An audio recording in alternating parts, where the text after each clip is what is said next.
ಕಣ್ಮುಚ್ಚಿ ಪ್ರಿಯರೇ ಚಿಕ್ಕದಾಗಿ ಒಂದು ಪ್ರಾರ್ಥನೆ ಮಾಡಿ ಶುರು ಮಾಡೋಣ. ಪ್ರೀತಿಯುಳ್ಳ ಪರಲೋಕದಲ್ಲಿರುವ ನಮ್ಮ ತಂದೆ, ಒಂದು ಮಹೋನ್ನತವಾಗಿರುವಂತಹ ದಿನವನ್ನು ಕೊಟ್ಟಿಕ್ಕಾಗಿ ನಿಮಗೆ ಸ್ತೋತ್ರ ಅಪ್ಪ. ನೀವು ಕೊಟ್ಟಿರುವಂತಹ ಈ ಅತ್ಯಮೂಲ್ಯವಾಗಿರುವಂತಹ ಗಳಿಕೆಯಲ್ಲಿ ಒಂದು ವಾರ ಪೂರ್ತಿ ನಮ್ಮನ್ನು ಕಾದು ನಾವೆಲ್ಲರೂ ಸಹ ಒಂದಲ್ಲ ಒಂದು ದಿನ ಪರಲೋಕಕ್ಕೆ ಬಾಧ್ಯರಾಗ್ತೀವಿ ಅನ್ನುವಂತಹ ವಿಶ್ವಾಸದಿಂದ, ನಂಬಿಕೆಯಿಂದ ನಮ್ಮನ್ನು ನೀವು ಕಾದ್ಕೊಂಡು ಬರ್ತಿದ್ದೀರಾ ಅಪ್ಪ.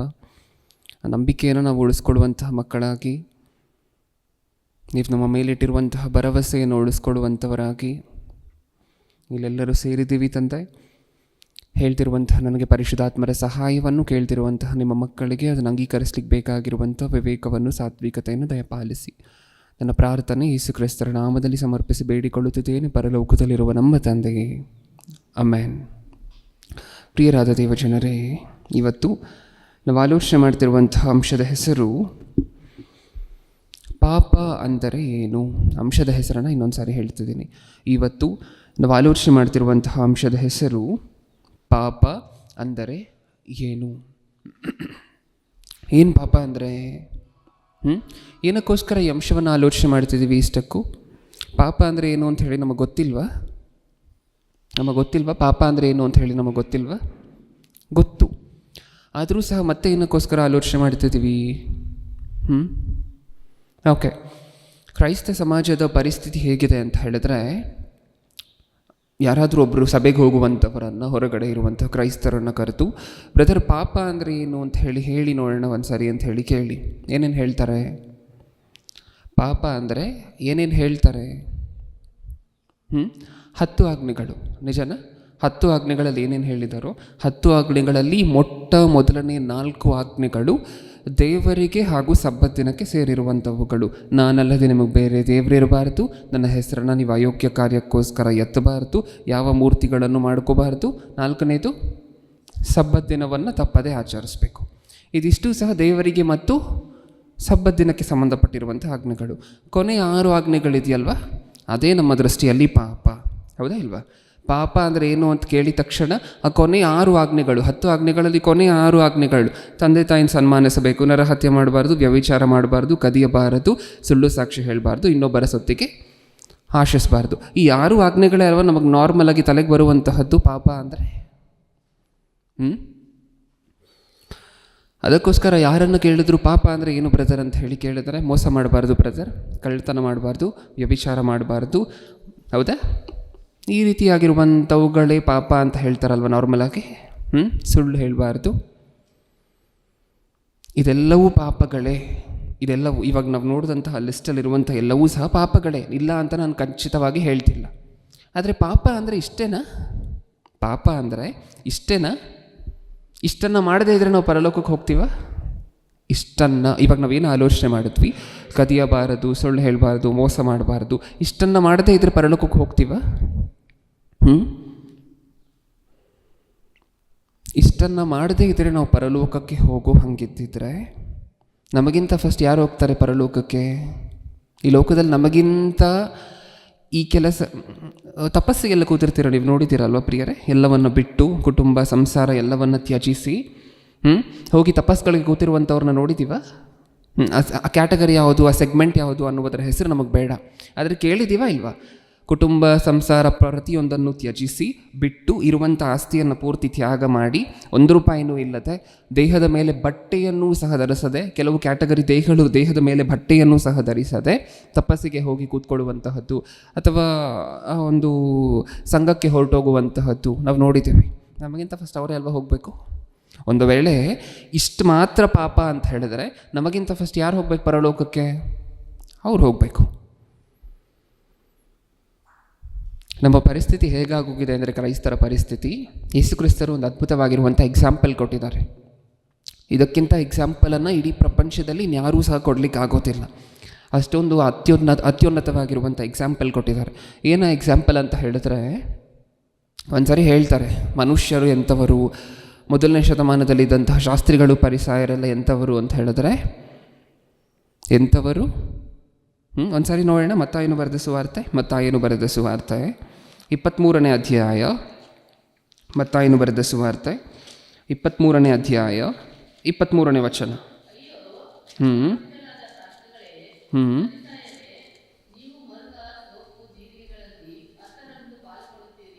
ಹ್ಞೂ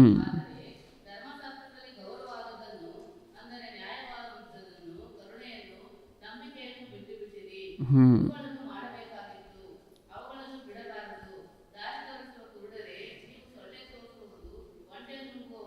ಹ್ಞೂ ಹೌದಾ? ಸಾಕು ಪ್ರಿಯರೇ, ಸಾಕು. ಏನರ್ಥ ಆಯಿತು ಪ್ರಿಯರೇ ನಮಗೆ ವಚನದಿಂದ? ಇನ್ನೊಂದು ಸರಿ ಓದೋಣ.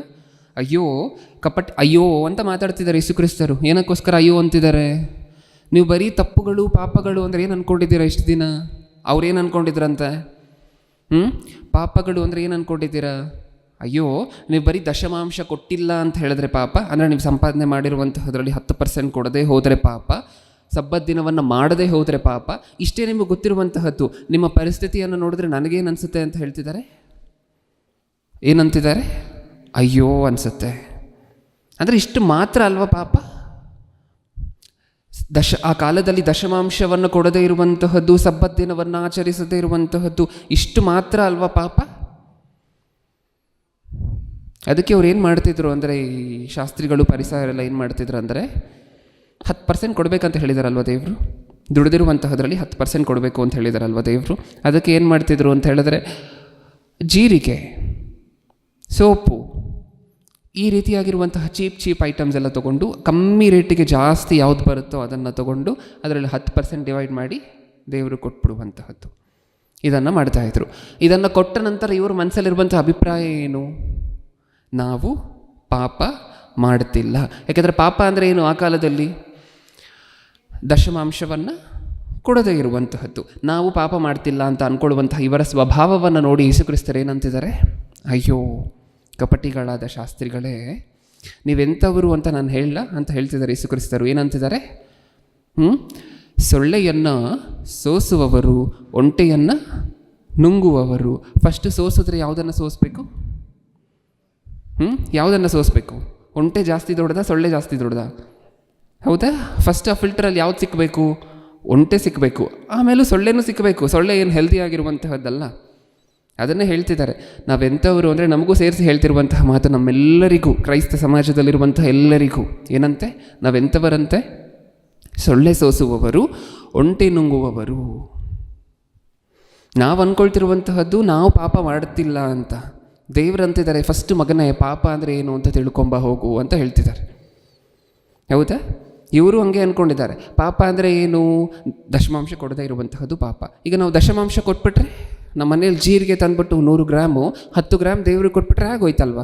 ಪಾಪ ನಾವು ಮಾಡ್ತಿಲ್ಲ. ಅದಕ್ಕೆ ಅಯ್ಯೋ ಅಂತ ಹೇಳಿ ಮಾತಾಡಿರುವಂತಹದ್ದು. ಇನ್ನೊಂದು ಸಾರಿ ಓದೋಣ ಅದೇ ಮಾತನ್ನು. ಅಯ್ಯೋ ಕಪಟಿಗಳಾದ ಶಾಸ್ತ್ರಿಗಳೇ, ಪರಿಸಾಯರೇ, ನೀವು ಮರುಗ, ಸೋಪು, ಜೀರಿಗೆಗಳಲ್ಲಿ 10ರಲ್ಲೊಂದು ಪಾಲು ಕೊಡುತ್ತೀರಿ. ಸರಿ, ಇದನ್ನು ಮಾಡಬೇಡಿ ಅಂತ ನಾನು ಹೇಳ್ತಿಲ್ಲ ಅಂತ ಅದನ್ನು ಹೇಳ್ತಿದ್ದಾರೆ. ಸರಿ, ಆದರೆ ಧರ್ಮಶಾಸ್ತ್ರದಲ್ಲಿ ಗೌರವವಾದದ್ದನ್ನು, ಅಂದರೆ ನ್ಯಾಯವನ್ನು, ಕರುಣೆಯನ್ನು, ನಂಬಿಕೆಯನ್ನು ಬಿಟ್ಟು ಬಿಟ್ಟೀರಿ. ಇದಿಷ್ಟೇ ಅಲ್ಲ ಧರ್ಮಶಾಸ್ತ್ರದಲ್ಲಿರುವಂತಹದ್ದು. ಧರ್ಮಶಾಸ್ತ್ರದಲ್ಲಿ ಇದಕ್ಕಿಂತ ಉತ್ತಮವಾಗಿರುವಂಥವುಗಳಿದೆ. ನ್ಯಾಯ, ಹೌದಾ, ಕರುಣೆ, ಪ್ರೀತಿ, ನಂಬಿಕೆ, ಇದೆಲ್ಲ ಇದೆ ಧರ್ಮಶಾಸ್ತ್ರದಲ್ಲಿ. ನೀವು ಅದನ್ನೆಲ್ಲ ಬಿಟ್ಟು ಬರೀ ಇದನ್ನು ಮಾತ್ರ ಪಾಪ ಅಂದ್ಕೊಂಡ್ರೆ, ಅದನ್ನು ಮಾಡದೇ ಇರುವಂತಹದ್ದು ಪಾಪ ಆಗತ್ತೆ. ಹೌದಾ ಇಲ್ವಾ? ಅದನ್ನು ಹೇಳ್ತಿದ್ದಾರೆ. ಬರೀ ಇಷ್ಟು ಮಾತ್ರ ಪಾಪ ಅಂದ್ಕೊಂಡ್ರೆ, ನಿಮಗೆ ನೀವೇ ಒಂದು ಚೌಕಟ್ಟನ್ನು ಹಾಕ್ಕೊಂಡು ನಾನು ಪಾಪ ಮಾಡ್ತಿಲ್ಲ ಅಂತ ಅಂದ್ಕೊಂಡ್ರೆ, ನಮ್ಮ ದೃಷ್ಟಿಯಲ್ಲಿ ಮಾತ್ರ ನಾವು ಪಾಪ ಮಾಡದೇ ಇರಬಹುದೇನೋ, ಅದೇ ದೇವರ ದೃಷ್ಟಿಯಲ್ಲಿ ನಾವು ಪಾಪಿಗಳೇ. ಓಕೆ, ಇದಕ್ಕೋಸ್ಕರನೇ ಅವತ್ತು ಯೇಸು ಕ್ರಿಸ್ತರು ಇವ್ರಿಗೆ ಬೈದ್ರಲ್ವ, ಪಾಪ ಅಂದರೆ ಏನು ಅಂತ ಹೇಳಿ ಫಸ್ಟ್ ತಿಳ್ಕೊಂಬನ್ನಿ ಅಂತ ಹೇಳಿದ್ರಲ್ವ. ಅದಕ್ಕೋಸ್ಕರನೇ ಇವತ್ತು ನಾವು ಈ ಸಂದೇಶವನ್ನು ಆಲೋಚನೆ ಮಾಡ್ತಿದ್ವಿ. ಯಾವ ಸಂದೇಶವನ್ನು? ಪಾಪ ಅಂದರೆ ಏನು, ಫಸ್ಟ್ ಅದು ಗೊತ್ತಾಗಬೇಕಲ್ವ. ಪಾಪ ಅಂದರೆ ಏನು ಅಂತ ಹೇಳಿ ಗೊತ್ತಾಗದೆ ಹೋದರೆ ನಾವು ಪಾಪ ಮಾಡ್ತಿದ್ದೀವಾ ಇಲ್ವಾ ಅಂತಲೇ ಗೊತ್ತಿರೋದಿಲ್ಲ. ನಾವು ಯಾವ ಪಾಪನೂ ಮಾಡ್ತಿಲ್ಲ ಅಂತ ನಾವು ಅಂದ್ಕೊಂಡಿರ್ತೀವಿ. ಯಾವಾಗವರೆಗೂ ಈ ಭ್ರಮೆಯಲ್ಲಿರ್ತೀವಿ? ಯೇಸುಕ್ರಿಸ್ತರ 2ನೇ ಬರೋಣದವರೆಗೂ. ಯೇಸುಕ್ರಿಸ್ತರ 2ನೇ ಬರೋಣದಲ್ಲಿ ಯೇಸುಕ್ರಿಸ್ತರ ಮುಂದೆ ನಿಂತು ಧೈರ್ಯವಾಗಿ ನಾನು ಯಾವ ಪಾಪನೂ ಮಾಡಿಲ್ಲ ಪ್ರಭು ಅಂದರೆ ಅವಾಗ ತೆಗಿತಾರೆ ಲಿಸ್ಟನ್ನು. ಅವಾಗ ಗೊತ್ತಾಗೇನು ಪ್ರಯೋಜನ? ಇದೆಲ್ಲ ಪಾಪಗಳ ನನಗೆ ಇವಾಗೇ ಗೊತ್ತಾಗ್ತಿರುವಂತಹದ್ದು ಅಂತ ಹೇಳಿ ಆವಾಗ ರಿಯಲೈಸ್ ಆದರೆ ಏನಾದರೂ ಪ್ರಯೋಜನ ಇದೆಯಾ? ಇಲ್ಲ. ಅದಕ್ಕೋಸ್ಕರ ಪಾಪ ಅಂದರೆ ಏನು ಅನ್ನುವಂಥ ಸಬ್ಜೆಕ್ಟನ್ನು ಆಲೋಚನೆ ಮಾಡ್ತಿದ್ದೀವಿ. ಗಮನ ಕೊಟ್ಟು ಕೇಳಿಸ್ಕೊಳ್ಳಿ. ಮೊಟ್ಟ ಮೊದಲನೇದಾಗಿ ನಾವೆಷ್ಟು ದಿನ ಊಹೆನೂ ಮಾಡದೇ ಇರುವಂತಹದ್ದು ಇದು ಪಾಪನ ಅಂತ ಹೇಳಿ ಇವತ್ತು ನಮ್ಗೆ ಅರ್ಥ ಆಗತ್ತೆ. ಫಸ್ಟ್ ಕ್ಯಾಟಗರಿಯಲ್ಲಿ ಪಾಪ ಅಂದರೆ ಏನು ಅಂತ ಹೇಳಿ ಪ್ರಶ್ನೆ ಹಾಕ್ಕೊಂಡು ಮೊಟ್ಟ ಮೊದಲನೇದಾಗಿ ದೇವರ ಆಲೋಚನೆ ಪ್ರಕಾರ ಪಾಪ ಅಂದರೆ ಏನು ಅಂತ ಹೇಳಿ ನೋಡಿದ್ರೆ, ಸತ್ಯವೇದವನ್ನು ಕೇಳಿದ್ರೆ ಒಂದು ವಚನವನ್ನು ತೋರಿಸ್ತಾರೆ. ಯಾವುದಾ ವಚನ ಇಷ್ಟಕ್ಕೂ? ರೋಮಾಪುರದವರಿಗೆ ಬರೆದ ಪತ್ರಿಕೆ 14ನೇ ಅಧ್ಯಾಯ 23ನೇ ವಚನ. ರೋಮಾಪುರದವರಿಗೆ ಬರೆದ ಪತ್ರಿಕೆ 14ನೇ ಅಧ್ಯಾಯ 23ನೇ ವಚನ.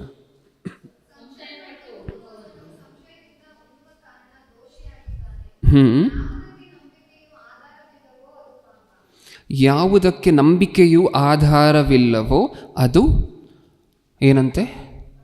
ಪಾಪ. ಡೈರೆಕ್ಟಾಗಿ ಬರ್ಸಿದಾರಾ, ಇಂಡೈರೆಕ್ಟಾಗಿ ಬರ್ಸಿದಾರಾ? ಮತ್ತೆ ಡೈರೆಕ್ಟಾಗಿ ಬರ್ಸಿದಾರಾ, ದೇವರು ರಹಸ್ಯವಾಗಿ ಬರ್ಸಿದಾರಾ? ಡೈರೆಕ್ಟಾಗಿ ಬರ್ಸಿದಾರಾ? ನಮಗೆ ಅರ್ಥ ಆಗಿತ್ತಾ ಹೋಗಲಿ ಇಷ್ಟು ದಿನ ಆಯಿತು? ಏನಂತ ಹೇಳಿದ್ದಾರೆ? ಮಗನೇ, ನಿನ್ನಲ್ಲಿ ನಂಬಿಕೆ ಇಲ್ವಾ, ನಿನ್ನಲ್ಲಿ ವಿಶ್ವಾಸ ಇಲ್ವಾ, ಹಾಗಾದರೆ ನೀನೇ ಪಾಪಿ, ಅದೇ ಪಾಪ. ಹೌದಾ? ಇನ್ನೊಂದು ಸರಿ ಓದೋಣ ಅದೇ ಮಾತನ್ನು. ಯಾವುದಕ್ಕೆ ನಂಬಿಕೆಯು ಆಧಾರವಿಲ್ಲವೋ ಅದು ಪಾಪ. ವಿಶ್ವಾಸ ಇಲ್ಲದೆ ಹೋದರೆ ಪಾಪಿಗಳಾಗೋಗ್ತೀವ ದೇವ್ರ ಹತ್ರ? ನಂಬಿಕೆ ಇಲ್ಲದೆ ಹೋದರೆ ದೇವರ ಮೇಲೆ, ಆತ್ಮಕ್ಕೆ ಸಂಬಂಧಪಟ್ಟ ವಿಚಾರಗಳ ಮೇಲೆ ಪಾಪಿಗಳಾಗೋಗ್ತೀವ? ಆಗೋಗ್ತೀವಿ ಅಂತ ಹೇಳ್ತಿದ್ದಾರೆ ದೇವರು. ಹೌದಾ? ಸತ್ಯವೇದದಲ್ಲಿರುವಂತಹ ಅಷ್ಟೂ ಜನ ನೀತಿವಂತರು ಪ್ರಿಯರೇ. ಆ ನೀತಿವಂತರು ಒಂದೊಂದು ಕೆಲಸಗಳನ್ನು ಮಾಡಿ ದೇವರಿಗೆ ಇಷ್ಟ ಆಗ್ತಾ ಆಗ್ತಾ ಆಗ್ತಾ ಹೇಳಿ ಬಂದ್ರಲ್ವ? ಅವ್ರು ಯಾವ ಆಧಾರದ ಮೇಲೆ ಆ ನೀತಿ ಕೆಲಸಗಳನ್ನು ಮಾಡ್ಕೊಂಡು ಬಂದರು? ಅವರು ಯಾವುದನ್ನು ಆಧಾರ ಮಾಡಿಕೊಂಡು ಆ ನೀತಿ ಕೆಲಸಗಳನ್ನು ಮಾಡ್ಕೊಂಡು ಬಂದರು? ಒಂದು ಸರಿ ನೋಡೋಣ. ಸತ್ಯವೇದದಲ್ಲಿ ನಾವು ಆಲೋಚನೆ ಮಾಡಿದ್ರೆ ಅಷ್ಟೊಂದು ಚೆನ್ನಾಗಿಲ್ಲದೆ ಇರಬಹುದು. ದೇವರು ಅದಕ್ಕೆ ಅಂತ ಹೇಳಿ ಒಂದು ಸೆಪರೇಟಾಗಿ ಅಧ್ಯಾಯವನ್ನು ಬರೆಸಿ ನಂಬಿಕೆ ನಂಬಿಕೆ ನಂಬಿಕೆ ಅನ್ನುವಂತಹ ಪದಗಳನ್ನು ಒಂದು 16 ಸರಿ ಬರೆಸಿದ್ದಾರೆ. ಯಾವುದ ಅಧ್ಯಾಯ? ಇಬ್ರಿಯರಿಗೆ ಬರೆದ ಪತ್ರಿಕೆ 11ನೇ ಅಧ್ಯಾಯ. ಇಬ್ರಿಯರಿಗೆ ಬರೆದ ಪತ್ರಿಕೆ 11ನೇ ಅಧ್ಯಾಯ. ಓದಬೇಡಿ, ನಾನೇ ಓದ್ತೀನಿ ಪೂರ್ತಿ ಅಧ್ಯಾಯದಲ್ಲಿ. ಅಲ್ಲಲ್ಲಿ ಮಾತುಗಳನ್ನು ಓದಬೇಕಾಗಿರೋದ್ರಿಂದ ಎಲ್ಲರೂ ಗಮನ ಕೊಟ್ಟು ನೋಡ್ಕೊಳ್ಳಿ ಪ್ರಿಯರೇ. ನಂಬಿಕೆಯಿಂದಲೇ ಅನ್ನುವಂತಹ ಪದ ಎಷ್ಟು ಸರಿ ಸಿಕ್ಕತ್ತೆ ಈ ಅಧ್ಯಾಯದಲ್ಲಿ ಅಂತ ಹೇಳಿ ನಾವು ಓದಿದ ಮೇಲೆ ಕೌಂಟ್ ಮಾಡಿ ಹೇಳಿ ನನಗೆ. ಓಕೆ, ರೆಡಿನಾ? 11ನೇ ಅಧ್ಯಾಯ 3ನೇ ವಚನ. ಲೋಕಗಳು ದೇವರ ಮಾತಿನಿಂದ ನಿರ್ಮಿತವಾದವೆಂದು ನಂಬಿಕೆಯಿಂದಲೇ ನಾವು ತಿಳಿದುಕೊಂಡು. ಹೌದಾ? 4ನೇ ವಚನ. ನಂಬಿಕೆಯಿಂದಲೇ ಹೆಬೇಲನು ಕಾಯಿನನ ಯಜ್ಞಕ್ಕಿಂತ ಶ್ರೇಷ್ಠವಾದ ಯಜ್ಞವನ್ನು ದೇವರಿಗೆ ಸಮರ್ಪಿಸಿದನು. 5ನೇ ವಚನ. ಹನೋಕನು ಮರಣವನ್ನು ಅನುಭವಿಸದೆ ಒಯ್ಯಲ್ಪಟ್ಟದ್ದು ನಂಬಿಕೆಯಿಂದಲೇ. 7ನೇ ವಚನ. ನಂಬಿಕೆಯಿಂದಲೇ ನೋಹನು ಅದುವರೆಗೆ ಕಾಣದಿದ್ದ ಸಂಗತಿಗಳ ವಿಷಯವಾಗಿ ದೈವೋಕ್ತಿಯನ್ನು ಹೊಂದಿ ಭಯಭಕ್ತಿಯುಳ್ಳವನಾಗಿ ತನ್ನ ಮನೆಯವರ ಸಂರಕ್ಷಣೆಗೋಸ್ಕರ ನಾವೆಯನ್ನು ಕಟ್ಟಿ ಸಿದ್ಧ ಮಾಡಿದನು. 8ನೇ ವಚನ. ನಂಬಿಕೆಯಿಂದಲೇ ಅಬ್ರಹಾಮನು ಕರೆಯಲ್ಪಟ್ಟ ಕೂಡಲೇ ಕರೆದಾತನ ಮಾತನ್ನು ಕೇಳಿ ತಾನು ಬಾಧ್ಯವಾಗಿ ಹೊಂದಬೇಕಾಗಿದ್ದ ಸ್ಥಳಕ್ಕೆ ಹೊರಟು ಹೋದನು. 9ನೇ ವಚನ. ನಂಬಿಕೆಯಿಂದಲೇ ಅವನು ವಾಗ್ದಾತ ದೇಶಕ್ಕೆ ಬಂದಾಗ ಅಲ್ಲಿ ಅನ್ಯ ದೇಶದಲ್ಲಿ ಇದ್ದವನಂತೆ ಡೇರೆಗಳಲ್ಲಿ ಇದ್ದುಕೊಂಡು ಪ್ರವಾಸಿಯಾಗಿ ಬದುಕಿದನು. 11ನೇ ವಚನ. ಇದಲ್ಲದೆ ಸಾರಳು ವಾಗ್ದಾನ ಮಾಡಿದ ಆತನನ್ನು ನಂಬತಕ್ಕದ್ದೆಂದೆಣಿಸಿ ತಾನು ಪ್ರಮಾಣ ಮೀರಿದವಳಾಗಿದ್ದರೂ ನಂಬಿಕೆಯಿಂದಲೇ ಗರ್ಭವತಿಯಾಗುವುದಕ್ಕೆ ಶಕ್ತಿಯನ್ನು ಹೊಂದಿದಳು. 13ನೇ ವಚನ. ಇವರೆಲ್ಲರೂ ವಾಗ್ದಾನದ ಫಲಗಳನ್ನು ಹೊಂದದೆ ಇವುಗಳನ್ನು ದೂರದಿಂದ ನೋಡಿ ಉಲ್ಲಾಸದೊಡನೆ ವಂದಿಸಿ ನಂಬಿಕೆಯುಳ್ಳವರಾಗಿ ಮೃತರಾದರು. 18ನೇ ವಚನ. 17-18ನೇ ವಚನ. ಅಬ್ರಹಾಮನು ಪರಿಶೋಧಿತನಾಗಿ ನಂಬಿಕೆಯಿಂದಲೇ ಇಸಾಕನನ್ನು ಸಮರ್ಪಿಸಿದನು. ಹಾಗೆ ಒಂದು ಸರಿ ಪೇಜ್ ತಿರುಗಿಸಿ. 20ನೇ ವಚನ. ನಂಬಿಕೆಯಿಂದಲೇ ಇಸಾಕನು ಯಾಕೋಬನನ್ನು ಏಸಾವನನ್ನು ಆಶೀರ್ವದಿಸಿದಾಗ. ಹೌದಾ? 21ನೇ ವಚನ. ಯಾಕೋಬನು ತಾನು ಸಾಯುತ್ತಿರುವಾಗ ನಂಬಿಕೆಯಿಂದಲೇ ಯೋಸೇಫನ ಮಕ್ಕಳಿಬ್ಬರನ್ನೂ ಆಶೀರ್ವದಿಸಿದನು. 22ನೇ ವಚನ. ಯೋಸೇಫನು ತೀರಿ ಹೋಗುವಾಗ ಇಸ್ರಾಯೇಲ್ಯರು ಐಗುಪ್ತ ದೇಶದಿಂದ ಹೊರಡುವುದನ್ನು ಕುರಿತು ನಂಬಿಕೆಯಿಂದಲೇ ಮಾತಾಡಿ ತನ್ನ ಶವವನ್ನು ತಕ್ಕೊಂಡು ಹೋಗುವ ವಿಷಯದಲ್ಲಿ ಅಪ್ಪಣೆ ಕೊಟ್ಟನು. 23ನೇ ವಚನ.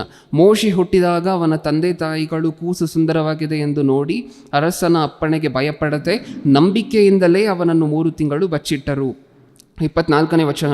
ಮೋಶೆಯು ದೊಡ್ಡವನಾದ ಮೇಲೆ ಫರೋಹನ ಕುಮಾರ್ತೆಯ ಮಗನೆನ್ನಿಸಿಕೊಳ್ಳುವುದು ಬೇಡವೆಂದದ್ದು ನಂಬಿಕೆಯಿಂದಲೇ.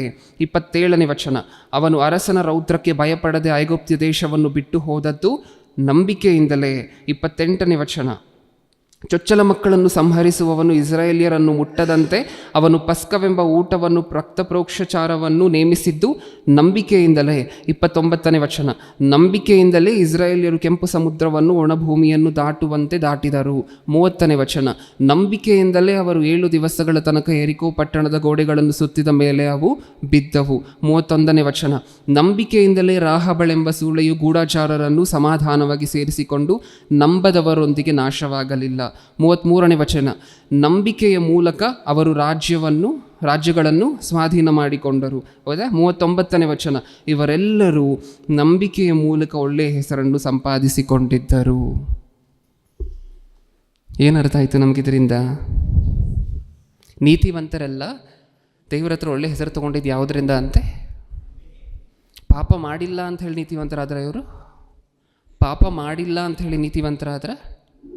ಕದೀಲಿಲ್ಲ ಅಂತ ನೀತಿವಂತರಾದ್ರೆ ಇವರು? ಯಾವುದರಿಂದ ನೀತಿವಂತರಾದರು? ನಂಬಿಕೆಯಿಂದ. ನಂಬಿಕೆ ಇಲ್ಲದೆ ಇರುವಂತಹದ್ದು ಏನು ಹಾಗಿದ್ರೆ? ಪಾಪ. ಆ ನಂಬಿಕೆ ಒಂದಿದ್ರೆ ಪಾಪಗಳನ್ನು ಆಟೋಮ್ಯಾಟಿಕ್ಕಾಗಿ, ಆ ನಂಬಿಕೆ ಈಗ ಅಬ್ರಹಾಮನು ಇವರೆಲ್ಲ ನೋಡಿದಾಗ ಇವರೆಲ್ಲ ನೀತಿವಂತರಾಗಿ ಬದುಕಿದ್ದು ಅದೇ ನಂಬಿಕೆಯಿಂದ. ಇವರು ಪಾಪ ಮಾಡಬೇಕು ಅನ್ನುವಂತಹದ್ದು ಆಗಾಗ ಯೋಚನೆಗಳು ಬರ್ತಾಯಿದ್ರು. ಆ ಪಾಪವನ್ನು ತಿರಸ್ಕಾರ ಮಾಡಿದ್ದು ನಂಬಿಕೆಯಿಂದ. ಮುಂದೆ ದೇವರು ಪರಲೋಕ ಕೊಡ್ತಾರೆ ಅನ್ನುವಂತಹ ನಂಬಿಕೆಯಿಂದ, ದೇವರು ನಮ್ಮನ್ನು ನೋಡ್ತಿದ್ದಾರೆ ಅನ್ನುವಂತಹ ನಂಬಿಕೆಯಿಂದ. ಇದೆಲ್ಲವೂ ನಡೆದಂತಹದ್ದು ನಂಬಿಕೆಯಿಂದ ಅಂತೆ. ಅದಕ್ಕೆ ರೋಮಪುರದಲ್ಲಿ ಈಗಾಗಲೇ ಓದ್ಕೊಂಡಿದ್ದೀವಲ್ವ ಮಾತು. ಏನು ಓದಿದ್ವಿ? ನಂಬಿಕೆ ಇಲ್ಲದೆ ಹೋದರೆ ಅದು ಪಾಪ. ನಾವು ಪಾಪಿಗಳೇನ? ದೇವರನ್ನು ನಂಬಿದ್ದೀವ? ಕಣ್ಣಿಗೆ ಕಾಣದೇ ಇದ್ದರೂ ದೇವರನ್ನು ದೃಢವಾಗಿ ನಂಬಿದ್ದೀವ? First point. ಅದಾದ ನಂತರ ಮತ್ತೆ ಅಲ್ಲಿಗೆ ನಮ್ಮ ನಂಬಿಕೆ ನಿಂತು ಹೋದರೆ ಸಾಕಾಗೋದಿಲ್ಲ ಅಲ್ವಾ? ದೇವರು ನಾವು ಮಾಡ್ತಿರುವಂತಹ ಪ್ರತಿಯೊಂದೊಂದು ಕೃತ್ಯಗಳನ್ನು ರೆಕಗ್ನೈಸ್ ಮಾಡಿ ನಮ್ಮನ್ನೇ ನೋಡ್ತಿದ್ದಾರೆ. ಸೆಕೆಂಡ್ ಪಾಯಿಂಟ್, ನಾವು ಮಾಡುವಂತಹ ಒಳ್ಳೆಯ ಕೆಲಸಗಳ ನಿಮಿತ್ತ ದೇವರು ನಮಗೆ ಮುಂದೆ ಸಿಕ್ಕಬೇಕಾಗಿರುವಂತಹ ಪರಲೋಕವನ್ನು ಕೊಡ್ತಾರೆ. ಇದೆಲ್ಲ ನಂಬಿಕೆ ಅಂತೆ. ಇದರಲ್ಲಿ ಯಾವುದರಲ್ಲಾದರೂ ಒಂದರ ಮೇಲೆ ನಂಬಿಕೆ ಇಲ್ಲದೆ ಹೋದರೂ ನಾವೇ ಪಾಪಿಗಳು. ಹೌದಾ? ಮುಂದೆ ಸಿಕ್ಕಬೇಕಾಗಿರುವಂತಹ ಬಹುಮಾನವನ್ನು ಕುರಿತಂತೆ ನಾವು ಎಷ್ಟರಿ ಯೋಚನೆ ಮಾಡ್ತೀವಿ? ಪ್ರತಿದಿನ, ಪ್ರತಿ ತಿಂಗಳು, ಪ್ರತಿ ವಾರ ಮುಂದೆ ನಮಗೆ ದೇವರು ಕೊಡುವಂತಹ ಪರಲೋಕದ ಬಗ್ಗೆ ಎಷ್ಟು ಸಾರಿ ಯೋಚನೆ ಮಾಡ್ತೀವಿ? ಯೋಚನೆ ಮಾಡಿದ್ದೀವ? ದೇವರು ನಮಗೆ ಪರಲೋಕ ಕೊಡ್ತಾರೆ, ದೇವರು ನಮಗೆ ಶಾಶ್ವತವಾಗಿರುವಂತಹ ಲೋಕ ಕೊಡ್ತಾರೆ, ಅಲ್ಲಿ ಹಸಿವೆ ಇರೋದಿಲ್ಲ, ಅಲ್ಲಿ ನಿದ್ರೆ ಇರೋದಿಲ್ಲ, ಅಲ್ಲಿ ಕಷ್ಟಗಳಿರೋದಿಲ್ಲ ಅಂತ ಹೇಳಿ ಎಷ್ಟು ಜನ ಕನಸು ಕಟ್ಕೊಂಡಿದ್ದೀವಿ? ಕನಸು ಕಟ್ಕೊಂಡಿರುವಂತಹದ್ದೇ ಅಂತೆ ನಂಬಿಕೆ. ಅದಕ್ಕೆ ಆ ಇಬ್ರಿಯರಿಗೆ ಬರೆದ ಪತ್ರಿಕೆಯಲ್ಲಿ 11ನೇ ಅಧ್ಯಾಯದಲ್ಲಿ ಬರೆಸಿದ್ದಾರೆ, ಅಬ್ರಹಾಮನ್ ಎಲ್ಲೆಲ್ಲೋದ್ರೂ ಟೆಂಟ್ಗಳನ್ನು ಹಾಕ್ಕೊಂಡಿರುವಂತಹದ್ದು. ಏನಕ್ಕೆ ಅಂದರೆ ಮುಂದೆ ತಂದೆಯನ್ನು ಒಂದು ಲೋಕ ಕೊಡ್ತಾರೆ. ಅಬ್ರಹಾಮನು ಮಗನನ್ನು ತೊಗೊಂಡು ಹೋಗಿ ಕೊಟ್ಬಿಡುವಂತೆ ಸಿದ್ಧವಾಗಿತ್ತು. ಏನಕ್ಕೆ ಅಂದರೆ ನಂಬಿಕೆ. ದೇವರು ಸತ್ರು ಮತ್ತೆ ಬದುಕಿಸ್ತಾರೆ. ಹೌದಾ? ಮೋಶೆ ಈ ರಾಜ್ಯ ನನಗೆ ಬೇಡ ಅಂತ ಹೇಳಿದ್ದು ಯಾವುದರಿಂದ ಅಂತೆ? ನಂಬಿಕೆಯಿಂದ.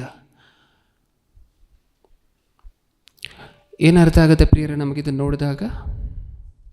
ಅದಕ್ಕೆ ಯೇಸು ಕ್ರಿಸ್ತರು ಬೈದಿರುವಂತಹದ್ದು, ನೀವ್ಯಾರು ಸೊಳ್ಳೆಯನ್ನು ಸೋಸಿ ಒಂಟೆಯನ್ನು ನುಂಗುವಂಥವರು. ನಂಬಿಕೆ ಇಲ್ಲದೆ ಇರುವಂತಹದ್ದು ಅಂದರೆ ಒಂಟೆಯಲ್ಲಿ ನಂಬಿಕೆ ಇಲ್ಲದೆ ಇರುವಂಥ ಗುಣ ಇದೆ ನಮ್ಮ ಹತ್ರ. ಆದರೆ ಯಾವತ್ತೂ ಸಹ ಅದು ಪಾಪ ಅಂತ ನಾವು ಕನ್ಸಿಡರೇ ಮಾಡಿಲ್ಲ. ನಿಜನಾ? ನಾವು ಸುಳ್ಳು ಹೇಳ್ತಿಲ್ಲ ಬ್ರದರ್. ಹಾಗಾದರೆ ನಾವು ಪಾಪ ಮಾಡ್ತಿಲ್ಲ. ನಂಬಿಕೆ ಇಲ್ವಲ್ಲ, ನಾವು ಪಾಪಿಗಳೇ ಅಲ್ವಾ? ನಂಬಿಕೆ ಇದ್ದರೂ ಕಳ್ಕೊಳ್ತಾನೆ ಇರ್ತೀವಲ್ವ ಅವಾಗವಾಗ. ನಂಬಿಕೆ ಇದ್ದರೂ ಈ ಭಕ್ತರಿಗಿದ್ದಷ್ಟು ನಂಬಿಕೆ ನಮಗಿಲ್ಲ ಅಲ್ವಾ? ಹೌದು, ನಾವು ಪಾಪಿಗಳೇನ? ಕ್ರೈಸ್ತರು ಪ್ರಪಂಚದಲ್ಲಿ 400 ಕೋಟಿ ಜನ, ನಾವೆಲ್ಲರೂ ಕ್ರೈಸ್ತರು ಅಂತ ಹೇಳ್ಕೊಳ್ಳುವಂತಹದ್ರಲ್ಲಿ ಬಹಳಷ್ಟು ಜನ ಯಾರು? ಪಾಪಿಗಳೇ. ಆದರೆ ಅನ್ಫಾರ್ಚುನೇಟ್ಲಿ ಅವ್ರಿಗೆ ಗೊತ್ತಿಲ್ಲ ನಾವು ಪಾಪ ಮಾಡ್ತಿದ್ದೀವಿ ಅಂತ ಹೇಳಿ. ಎಲ್ಲಿ ಬಯಲಾಗುತ್ತಿದು? ಎಲ್ಲಿ ಬಯಲಾಗುತ್ತೆ? ಯೇಸು ಕ್ರಿಸ್ತರು ಬಂದ ಮೇಲೆ. ಇವರು ಏನು ಅಂದ್ಕೊಂಡಿರ್ತಾರೆ? ನನ್ನನ್ನು ಕರೆತು ನನಗೋಸ್ಕರ ಸಿದ್ಧ ಮಾಡಿರುವಂಥ ಚೇರ್ ಮೇಲೆ ಯೇಸು ಕ್ರಿಸ್ತರು ನನ್ನನ್ನು ಕೂರಿಸ್ತಾರೆ ಅಂತ. ಇವ್ರನ್ನೆಲ್ಲಿ ಕಳಿಸ್ಕೊಡ್ತಿರ್ತಾರೆ ಯೇಸು ಕ್ರಿಸ್ತರು? ಹೋಗಿ ಅಪವಾದಿಗೂ ಪಿಶಾಚನಿಗೂ ಸಿದ್ಧ ಮಾಡಿರುವಂಥ ಲೋಕ ನಿಮ್ಮದೇ ಅನ್ಬೇಕಾದ್ರೆ ಅವಾಗ ರಿಯಲೈಸ್ ಆಗುತ್ತೆ, ನನ್ನ ಜೀವನದಲ್ಲಿ ನಾನು ಏನು ತಪ್ಪು ಮಾಡಿದೆ ಅಂತ ಹೇಳಿ. ಅವಾಗ ಕೇಳಿದ್ರೆ ಹೇಳ್ತಾರೆ ಆನ್ಸರ್. ಎಲ್ಲರಿಗೂ ಆನ್ಸರ್ ಕೊಟ್ಟೆ ಅಲ್ವಾ ಕಳಿಸುವಂತಹದ್ದು ನರಕಕ್ಕೆ? ಸುಮ್ಮನೆ ದಬ್ಬಡ್ತಾರ? ಏನಂತ ಹೇಳ್ತಾರೆ? ಫಸ್ಟು ನೀನು ಸತ್ಯವೇದದಲ್ಲಿ ನನ್ನ ಪಾಪ ಅಂದರೆ ಏನು ಅಂತ ಹೇಳಿ ಬರ್ಸಿದ್ದೀನಲ್ವ, ಆ ಪಾಪ ಅಂದರೆ ಏನು ಅನ್ನುವಂತಹದನ್ನು ಓದಿದ್ದ? ಆ ಪಾಪ ಅಂದರೆ ಏನು ಅನ್ನುವಂತಹದನ್ನು ಓದಿ ನಿನ್ನ ಮನಸ್ಸಲ್ಲಿ ಇಟ್ಕೊಂಡಿದ್ದರೆ ಅವಾಗ ನಿನಗೆ ಗೊತ್ತಿರ್ತಾ ಇತ್ತು ಪಾಪ ಅಂದರೆ ಏನು ಅಂತ. ಅವಾಗ ಅದನ್ನು ಮಾಡದೇ ಇರಲಿಕ್ಕೆ ಪ್ರಯತ್ನ ಪಡ್ತಿದ್ದೆ. ಆದರೆ ನಿನಗೆ ಗೊತ್ತೇ ಇಲ್ಲ ಅಲ್ವ ಪಾಪ ಅಂದರೆ ಏನು ಅಂತ. 10 ಆಜ್ಞೆಗಳನ್ನು ಹಿಡ್ಕೊಂಡು ಇವಾಗಲೂ ಸಹ ಅಷ್ಟೇ ಪಾಪಗಳು. ನಾನು ಅದು ಪಾಪ ಅಲ್ಲ ಅಂತ ಹೇಳ್ತಿಲ್ಲ, ಅದು ಪಾಪಗಳೇ. ಅದನ್ನು ಖಚಿತವಾಗಿ ಮಾಡಬಾರ್ದು. ಯಾರೂ ಸಹ ಕದ್ದು ಬ್ರದರ್ ಹಾಗಾದರೆ ನಾನು ಕದೀತಾ ಇದ್ದೀನಿ, ನನಗೆ ನಂಬಿಕೆ ಇದೆ ಪರಲೋಕ ಕೊಡ್ತಾರೆ ಅಂದರೆ ಫಸ್ಟ್ ನಾವೇ ಕಿಕ್ಔಟ್ ಆಗುವಂತಹದ್ದು. ಚಿಕ್ಕದ್ರಲ್ಲೇ ನಾವು ಉತ್ತಮರಾಗಿಲ್ಲ ಅಂತ ಹೇಳಿ ದೊಡ್ಡದ್ರಲ್ಲಿ ಏನು ಉತ್ತಮರಾಗ್ತೀವಿ? ಹೌದಾ? ಅವಾಗ ಬಯಲಾಗತ್ತೆ. ಬಯಲಾಗಿ ಏನು ಪ್ರಿಯರೇ ಪ್ರಯೋಜನ? ಅವಾಗ ಗೊತ್ತಾಗಿ ಏನು ಪ್ರಯೋಜನ? ಅದಕ್ಕೋಸ್ಕರನೇ ಇದೆಲ್ಲವೂ ಸಹ ಇವಾಗ ನಾವು ನೋಡ್ತಿರುವಂತಹದ್ದು. ಪಾಪ ಅಂದರೆ ಮೊಟ್ಟ ಮೊದಲು ವಿಶ್ವಾಸ ಇಲ್ಲದೆ ಇರುವಂತಹದ್ದು ಪಾಪ. ತುಂಬ ಜನ ಹೇಳ್ತಿರ್ತಾರೆ, ಕೇಳಿದ್ದೀರಾ? ನೀವು ದೇವ್ರ ಬಗ್ಗೆ ಹೇಳಲಿಕ್ಕೆ ಹೋಗಿ ಯಾರಿಗಾದರೂ ಅನ್ಯ ಜನರಿಗೆ, ಬ್ರದರ್ ದೇವರು ಅನ್ನುವಂಥವ್ರು ಒಬ್ರು ಇದ್ದಾರೆ, ಅವ್ರು ಎಲ್ಲವನ್ನು ನೋಡ್ತಿದ್ದಾರೆ ಅಂತ ಹೇಳಿದ್ರೆ ಏನಂತಾರೆ ಇಮಿಡಿಯೇಟಾಗಿ? ಏನಂತಾರೆ? ದೇವರನ್ನು ಯಾರು ನೋಡಿದ್ದಾರೆ ಬಿಡಿ ಬ್ರದರ್ ಅನ್ನುವಂತಹದನ್ನು ನೀವು ಕೇಳಿದ್ದೀರಾ? ದೇವರನ್ನು ಯಾರು ನೋಡಿದ್ದಾರೆ ಬಿಡಿ ಬ್ರದರ್, ನೋಡ್ಕೊಳ್ಳೋಣ ಆಮೇಲೆ ಅನ್ನುವಂತಹದನ್ನು ಕೇಳಿದ್ದೀರಾ ಇಲ್ವಾ? ಕೇಳಿದ್ದೀರಾ? ಹಾಗಾದರೆ ಡೈರೆಕ್ಟಾಗಿ ಏನು ಮಾಡಿದ್ರು? ಅವರು ಪಾಪ ಮಾಡಿದ್ರು. ಸತ್ಯವೇದದ ಪ್ರಕಾರ ಅವ್ರು ಸುಳ್ಳು ಹೇಳದೇ ಇರ್ಬೋದು, ಅವ್ರು ಮೋಸ ಮಾಡದೇ ಇರ್ಬೋದು ಇನ್ನೊಬ್ಬರಿಗೆ, ಅವ್ರು ಯಾರ ಹತ್ರನೂ ಇರುವಂಥ ಹಣವನ್ನು ದೋಚ್ಕೊಳ್ದೇ ಇರ್ಬೋದು. ಆದರೆ ಅವರು ನಿಮಗೆ ಆನ್ಸರ್ ಕೊಟ್ರಲ್ವಾ, ಏನಂತ? ದೇವರನ್ನು ಯಾರು ನೋಡಿದ್ದಾರೆ ಬಿಡಿ ಬ್ರದರ್, ಅದು ಏನದು? ಪಾಪ. ಇಬ್ರಿಯರಿಗೆ ಬರೆದ ಅದೇ ಅಧ್ಯಾಯ, ಇಬ್ರಿಯರಿಗೆ ಬರೆದ ಪತ್ರಿಕೆ 11ನೇ ಅಧ್ಯಾಯ 6ನೇ ವಚನವನ್ನು ಒಂದ್ಸರಿ ಓದೋಣ. 6ನೇ ವಚನ. ಮುಂದೆ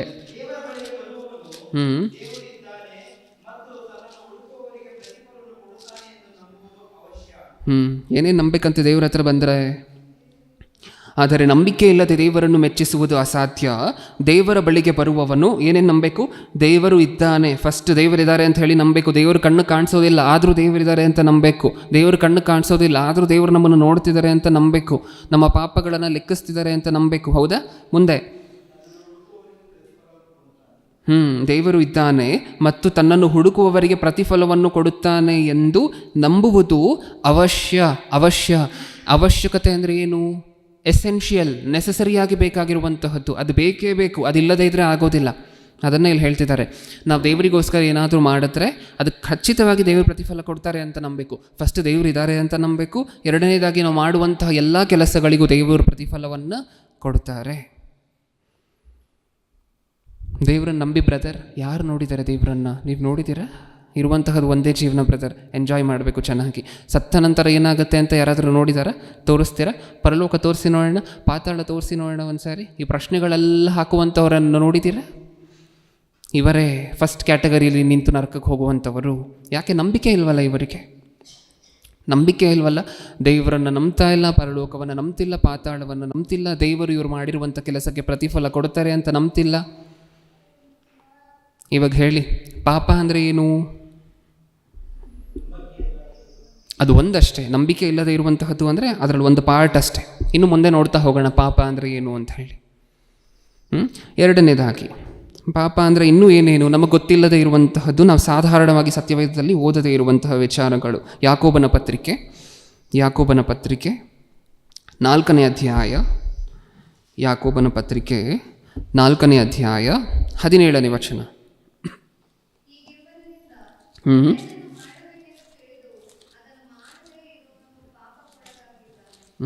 ಯಾರಂತೆ? ನೆಕ್ಸ್ಟ್ ಪಾಪ ಅಂದರೆ ಇನ್ನೂ ಏನಂತೆ? ಒಳ್ಳೆಯದನ್ನು ಮಾಡಬೇಕು ಅಂತ ನಮಗೆ ಗೊತ್ತು, ಆದರೂ ಅದನ್ನು ಮಾಡೋದಿಲ್ಲ ಅಲ್ವಾ? ಅದು ಪಾಪ. ಇನ್ನೊಂದ್ಸರಿ ಓದೋಣ ಅದೇ ಮಾತನ್ನು.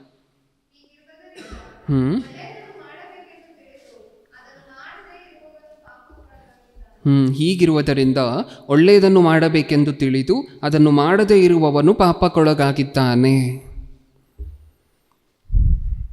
ಏನೇನೋ ಸಿಗ್ತಿದೆಯಲ್ವ ನಮ್ಮ ಸತ್ಯವೇದದಲ್ಲಿ. ನಾರ್ಮಲ್ ಆಗಿ ನರಹತ್ಯೆ ಮಾಡಬಾರ್ದು, ಇದು ಮಾಡಬಾರ್ದು, ಕದಿಬಾರ್ದು, ಮೋಸ ಮಾಡಬಾರ್ದು, ಇದೆಲ್ಲ ಫಸ್ಟ್ ಲೆವೆಲ್ ಅಷ್ಟೇ. ಪ್ರೈಮರಿ ಸ್ಕೂಲಿಂದ ಪ್ರಮೋಟ್ ಆಗ್ತೀವ ನಾವು. ಪ್ರೈಮರಿ ಸ್ಕೂಲ್ಗೆ ಹೋಗಬೇಕಾದ್ರೆ 3rd ಸ್ಟ್ಯಾಂಡರ್ಡ್ 4th ಸ್ಟ್ಯಾಂಡರ್ಡ್ ಮುಗಿಸಿದ ನಂತರ ಪ್ರಮೋಟ್ ಆಗಬೇಕಾ? ಅದಾದ ನಂತರ ಈ ಕ್ಯಾಟಗರಿಗೆ ಬರಬೇಕು. ಯಾವ ಕ್ಯಾಟಗರಿ? ಇವಾಗ ನಾವು ನೋಡ್ತಿರುವಂತಹದ್ದು. ಈಗ ಕ್ರೈಸ್ತರ ಪರಿಸ್ಥಿತಿ ಏನು ಅಂತ ಹೇಳಿದ್ರೆ, ಪ್ರಪಂಚದಲ್ಲಿ ಫಸ್ಟ್ ದಿನ ದೀಕ್ಷಾ ಸ್ನಾನ ತಗೊಂಡಾಗ ಪಾಪ ಅಂದರೆ ಯಾವುದು ಅಂತ ಅವ್ರಿಗೆ ಗೊತ್ತಿತ್ತು. ಇವತ್ತಿಗೂ 20-30 ವರ್ಷ ಆದ ನಂತರವೂ ಸಹ ಪಾಪ ಅಂದರೆ ಇನ್ನೂ ಅದೇ ಬ್ರದರ್. ಪ್ರಮೋಟ್ ಆಗಿಲ್ವಾ? ಮುಂದೆ ಹೋಗಿಲ್ವಾ? ನಿಮ್ಮ ಮಕ್ಕಳಿಗೆ ಶಾಲೆಗೆ ಸೇರಿಸಿದ ನಂತರ ಟೀಚರು ಈ ವರ್ಷ 3ನೇ ಕ್ಲಾಸ್ ಓದಿಸಿದ ನಂತರ ನೆಕ್ಸ್ಟ್ ವರ್ಷವೂ ನಿಮ್ಮ ಮಗನನ್ನು 3ನೇ ಕ್ಲಾಸ್ಗೆ ತೊಗೊಂಡು ಬಂದು ಸೇರಿಸಿ ಅಂದರೆ ಸುಮ್ಮನೆ ಇರ್ತೀರಾ? ನಿಮ್ಮ ಮಕ್ಕಳೆಲ್ಲ ಪ್ರಮೋಟ್ ಆಗಬೇಕು. ದೇವರು ಅದನ್ನೇ ಕೋರ್ಕೊಳ್ತಿದ್ದಾರೆ. ಪಾಪ ಅಂದರೆ ನಿಮ್ಗೆ ಒಂದು ಕಾಲದಲ್ಲಿ ಹೇಳ್ಕೊಟ್ಟೆ, ಸುಳ್ಳು ಹೇಳಬಾರ್ದು, ನರಹತ್ಯೆ ಮಾಡಬಾರ್ದು, ವ್ಯಭಿಚಾರ ಮಾಡಬಾರ್ದು. ಓಕೆ, ಇದನ್ನೆಲ್ಲ ಹಾಗೆ ಮಾಡಿಕೊಂಡು ನೆಕ್ಸ್ಟ್ ಹಾಗೆ ಪ್ರಮೋಟ್ ಆಗಬೇಕಲ್ವ ನೀವು?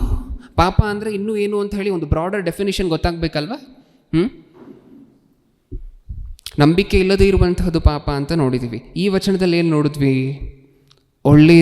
ಒಳ್ಳೆಯದೇನು ಅಂತ ನಮಗೆ ಗೊತ್ತು, ಆದರೂ ಸಹ ಅದನ್ನು ಇನ್ನೊಬ್ರಿಗೆ ಹೇಳಿಲ್ಲ ಅಂತ ಅಂದ್ಕೊಳ್ಳಿ, ಅದು ಪಾಪ. ಎದುರುಗಿರುವಂತಹ ವ್ಯಕ್ತಿ ತಪ್ಪು ಮಾಡ್ತಿರುವಂತಹದನ್ನು ನೀವೇ ಕಣ್ಣಾರೆ ನೋಡ್ತೀರಾ. ನಿಮ್ಮ ಎದುರು ಇರುವಂತಹ ವ್ಯಕ್ತಿ ತಪ್ಪು ಮಾಡ್ತಿರುವಂತಹದನ್ನು ನೀವು ನೋಡ್ತೀರಾ. ನೋಡಿ ಸುಮ್ಮನೆ ಇರ್ತೀರಾ ಅಂತ ಅಂದ್ಕೊಳ್ಳಿ. ನೋಡಿ ಅವ್ರು ಏನು ಅಂದ್ಕೊಳ್ತಾರೋ ಅಂತ ಹೇಳದೇ ಇರ್ತೀವಿ ಅಂತ ಅಂದ್ಕೊಳ್ಳಿ. ಇದೇನು ಪಾಪ. ಆ ಎದುರುಗಿರುವಂತಹ ವ್ಯಕ್ತಿಗೆ ಹೇಗೆ ಹೇಳಬೇಕು, ಸೈಡಕ್ಕೆ ಕರೆದು ಹೇಳಬೇಕು, ಮನಸ್ಸು ನೋವಾಗದೆ ಹೇಳಬೇಕು, ಸಮಾಧಾನವಾಗಿ ಹೇಳಬೇಕು, ಅದನ್ನು ಯೋಚನೆ ಮಾಡಿ, ಅದು ಬೇರೆ ವಿಚಾರ. ಆದರೆ ಆತನು ಮಾಡ್ತಿರುವಂತಹದ್ದು ತಪ್ಪು ಅನ್ನುವಂಥ ಅರಿವನ್ನು ನೀವು ಮೂಡಿಸ್ತಾ ಇದ್ದರೆ ಅದು ಪಾಪ. ಸರಿಯಾಗಿರುವಂತಹದ್ದು ಗೊತ್ತಿದ್ರೂ ಸಹ ಅದನ್ನು ಹೇಳದೆ ಸುಮ್ಮನೆ ಇದ್ದರೆ ಪಾಪ. ನಮಗೆ ಯಾವತ್ತಾದರೂ ಅನಿಸುತ್ತಾ ದೇವ್ರು ಇಷ್ಟೊಂದು ಸೀರಿಯಸ್ ಆಗಿ ತೀರ್ಪು ತೀರಿಸ್ತಾರೆ ಅಂತ ಹೇಳಿ? ಅದಕ್ಕೆ ಸತ್ಯವೇದದಲ್ಲಿ ಸಾಕಷ್ಟು ಸರಿ ಬರ್ಸಿದ್ದಾರೆ. ನಿನ್ನ ಪಕ್ಕದಲ್ಲಿರುವಂತಹ ಸಹೋದರ ತಪ್ಪು ಮಾಡ್ತಿದ್ದಾನೆ ಅಂತ ಹೇಳಿದ್ರೆ ಮೊಟ್ಟ ಮೊದಲನೇದಾಗ ನಮ್ಮ ಕೆಲಸ ಏನು? ಎಚ್ಚರಿಸಬೇಕು. ನೀವು ಎಚ್ಚರಿಸಿದ ನಂತರನೂ ಆ ವ್ಯಕ್ತಿ ತಪ್ಪನ್ನು ಕಂಟಿನ್ಯೂ ಮಾಡ್ಕೊಂಡು ಹೋದ ಅಂತ ಅಂದ್ಕೊಳ್ಳಿ, ಆವಾಗ ಅಪರಾಧ ಯಾರ ಮೇಲೆ ಬರೋದಿಲ್ಲ? ನಮ್ಮ ಮೇಲೆ ಬರುವುದಿಲ್ಲ. ಆ ವ್ಯಕ್ತಿ ನಾವು ಹೇಳಿದ ನಂತರನೂ ತಪ್ಪು ಮಾಡ್ಕೊಂಡು ಹೋಗ್ತಿದ್ದಾನೆ ಅಂದರೆ ಆ ತಪ್ಪು, ಆ ಪಾಪ ಆತನ ತಲೆ ಮೇಲಿರುತ್ತೆ. ಒಂದು ವೇಳೆ ಆ ವ್ಯಕ್ತಿ ತಪ್ಪು ಮಾಡ್ತಿದ್ದಾನೆ ಅಂತ ಹೇಳಿ ಗೊತ್ತಾದರೂ ಸಹ ಆತನನ್ನು ಎಚ್ಚರಿಸದೇ ಹೋದರೆ ಆ ಪಾಪ ಯಾರ ತಲೆ ಮೇಲೆ ಬರುತ್ತೆ? ಯಾರೂ ಸಹ ಅದರಲ್ಲಿ ಬಾಧ್ಯರಾಗಬೇಕು, ನಾವೂ. ಹಾಗಾದರೆ ನಮ್ಮ ಕೈಯನ್ನು ಕ್ಲೀನಾಗಿ ತೊಳ್ಕೋಬೇಕಾದ್ರೆ ನಾವೇನು ಮಾಡಬೇಕು? ಇನ್ನು ಮುಂದೆ ಏನು ಮಾಡಬೇಕು? ನಿಮ್ಮ ಸುತ್ತಮುತ್ತ ಇರುವಂಥವರು ತಪ್ಪು ಮಾಡ್ತಿದ್ದಾರೆ ಅಂತ ಹೇಳಿ ಗೊತ್ತಾದರೆ ಡೈರೆಕ್ಟಾಗಿ ಹೋಗ್ಬಿಟ್ಟು ಎಲ್ಲರ ಮುಂದೆನೂ ಬ್ರದರ್ ನೀವು ಮಾಡ್ತಿರುವಂತಹ ತಪ್ಪು ಅಂತ ಹೇಳಿ ಅಂತ ನಾನು ಹೇಳ್ತಿಲ್ಲ. ಯೋಚನೆ ಮಾಡಿ, ಹೇಗಾದರೂ ಮಾಡಿ ಅವ್ರು ಮಾಡ್ತಿರುವಂತಹ ತಪ್ಪು ಅನ್ನುವಂಥ ಅರಿವನ್ನು ಸಮಾಧಾನವಾಗೋ, ಶಾಂತಿಯಾಗೋ, ಅವರ ಮನಸ್ಸಿಗೆ ನೋವಾಗದಂತೆಯೂ ಅವರ ಮನಸ್ಸಿಗೆ ಮುಟ್ಟಿಸ್ಬೇಕು. ಕ್ರೈಸ್ತರಾಗಿ ಅದು ನಮ್ಮ ಬಾಧ್ಯತೆ. ಸುಮ್ಮನೆ ಹೇಳಿದ್ರೆ ದೇವರು ನಮ್ಮನ್ನು ಯಾಜಕರು ಅಂತ. ಹೊಸ ಒಡಂಬಡಿಕೆಯಲ್ಲಿ ನಮಗಿರುವಂಥ ಟೈಟಲ್ಗಳೇನು ಪ್ರಿಯರೇ? ಯಾಜಕರು, ಹೌದಾ? ಹಳೆ ಒಡಂಬಡಿಕೆಯಲ್ಲಿ ಕೆಲವರೇ ಯಾಜಕರು. ಹೊಸ ಒಡಂಬಡಿಕೆಯಲ್ಲಿ ಯೇಸು ಕ್ರಿಸ್ತರನ್ನ ನಂಬಿ ದೀಕ್ಷಾ ಸ್ನಾನ ತಗೊಂಡಿರುವಂತಹ ಪ್ರತಿಯೊಬ್ಬೊಬ್ಬರು ಯಾಜಕರು, ದೇವಜನರು, ದೇವರ ಸ್ವಕೀಯ ಪ್ರಜೆಗಳು, ಹೌದಾ? ರಾಜವಂಶಸ್ಥರು, ಇನ್ನು ಏನೇನು ಬೇಕು? ಸುಮ್ಮನೆ ಕರೆದ್ರೆ ಈ ಟೈಟಲ್ಗಳನ್ನೆಲ್ಲ ಇಟ್ಟು ಯಾಜಕರ ಕೆಲಸ, ಯಾಜಕರು ಅಂತ ನಮ್ಮನ್ನು ಕರೆದಿದ್ದಾರೆ ಅಂತ ಹೇಳಿದ್ರೆ ನಾವು ಯಾಜಕತ್ವವನ್ನು ನಡೆಸಬೇಕು. ಹಳೆ ಒಡಂಬಡಿಕೆಯಲ್ಲಿ ಯಾಜಕರ ಕೆಲಸ ಏನು? ಜನರನ್ನು ದೇವರಿಗೆ ಹತ್ತಿರ ಮಾಡುವಂತಹದ್ದು. ಯಾಜಕರಿಗೆ ಸಾಕಷ್ಟು ಬಾಧ್ಯತೆಗಳಿತ್ತು ಹಳೆ ಒಡಂಬಡಿಕೆಯಲ್ಲಿ. ಜನರು ತಪ್ಪು ಮಾಡಿ ದೇವರಿಗೆ ದೂರ ಆದರೆ ಇವರು ಜನರ ಪರವಾಗಿ ಯಜ್ಞವನ್ನು ಸಮರ್ಪಿಸಿ ಮತ್ತೆ ಜನರನ್ನು ದೇವರಿಗೆ ಹತ್ತಿರ ಮಾಡುವಂತಹದ್ದು, ಹೌದಾ? ಇದೇ ಅಲ್ವಾ ಯಾಜಕರ ಕೆಲಸ? ದೇವರ ವಾಕ್ಯವನ್ನು, ಧರ್ಮಶಾಸ್ತ್ರವನ್ನು ಜನರಿಗೆ ಅರ್ಥ ಆಗುವಂತಹ ರೀತಿಯಲ್ಲಿ ಬೋಧಿಸುವಂತಹದ್ದು, ಇದೆಲ್ಲ ಯಾಜಕರ ಕೆಲಸ ಹಳೆ ಒಡಂಬಡಿಕೆಯಲ್ಲಿ. ಹೊಸ ಒಡಂಬಡಿಕೆಯಲ್ಲಿ ನಮ್ಮನ್ನು ಯಾಜಕರಾಗಿ ಕರೆದಿದ್ದಾರೆ ಅಂತ ಹೇಳಿದ್ರೆ ನಮ್ಮ ಕೆಲಸ ಏನು? ಒಬ್ಬರು ತಪ್ಪು ಮಾಡ್ತಿದ್ದಾರೆ, ತಪ್ಪು ಮಾಡಿ ದೇವರಿಗೆ ದೂರ ಆದರು ಅಂತ ಹೇಳಿದ್ರೆ ಅವರಿಗೆ ವಾಕ್ಯವನ್ನು ಹೇಳಿ ಅವರನ್ನು ಪರಿಶುದ್ಧಪಡಿಸಿ ಮತ್ತೆ ಅವರನ್ನು ದೇವರ ಹತ್ರ ಕರ್ಕೊಂಬರುವಂತಹದ್ದು, ಇದೆಲ್ಲ ನಮ್ಮ ಕೆಲಸನೇನಾ? ಹೌದಾ? ಅದಕ್ಕೆ ಅಲ್ವಾ ಸತ್ಯವೇದದಲ್ಲಿ ನೀವೇ ತೀರ್ಪು ತೀರಿಸುವಂತಹ, ಲೋಕಕ್ಕೆ ತೀರ್ಪು ತೀರಿಸುವಂತಹದ್ದು ಯಾರು? ಕ್ರೈಸ್ತರು. ಯಾವತ್ತು ಮಾಡಿದ್ದೀವಿ ಕೆಲಸವನ್ನು? ಮಾಡಿದರೆ ತುಂಬ ಸಂತೋಷ. ದೇವರ ವಾಕ್ಯವನ್ನು 4 ಜನರಿಗೆ ಹೇಳಿದರೆ ತುಂಬ ಸಂತೋಷ. ಒಳ್ಳೆಯದು ಗೊತ್ತಿದ್ರೂ ಇನ್ನೊಬ್ಬರಿಗೆ ಹೇಳದೇ ಇದ್ದರೆ ಅದು ಪಾಪ. ಒಳ್ಳೇದು ಯಾವುದು? ಇವಾಗ ನಾವು ಸದ್ಯಕ್ಕೆ ತಿಳ್ಕೊಂಡಿರುವಂತಹದ್ರಲ್ಲಿ ಒಳ್ಳೇದು ಯಾವುದು? ದೇವರ ವಾಕ್ಯ. ದೇವರ ವಾಕ್ಯ ಒಳ್ಳೆಯದು ಅಂತ ನಮಗೆ ಗೊತ್ತಾ? ಒಳ್ಳೇದು ನಮ್ಮ ಹತ್ರ ಇದೆಯಾ? ಈ ಒಳ್ಳೆಯದನ್ನು ಇನ್ನೊಬ್ರಿಗೆ ನಾವು ಹಂಚಲಿಲ್ಲ ಅಂತ ಅಂದ್ಕೊಳ್ಳಿ, ಇದೇನಾಗತ್ತೆ? ಪಾಪ.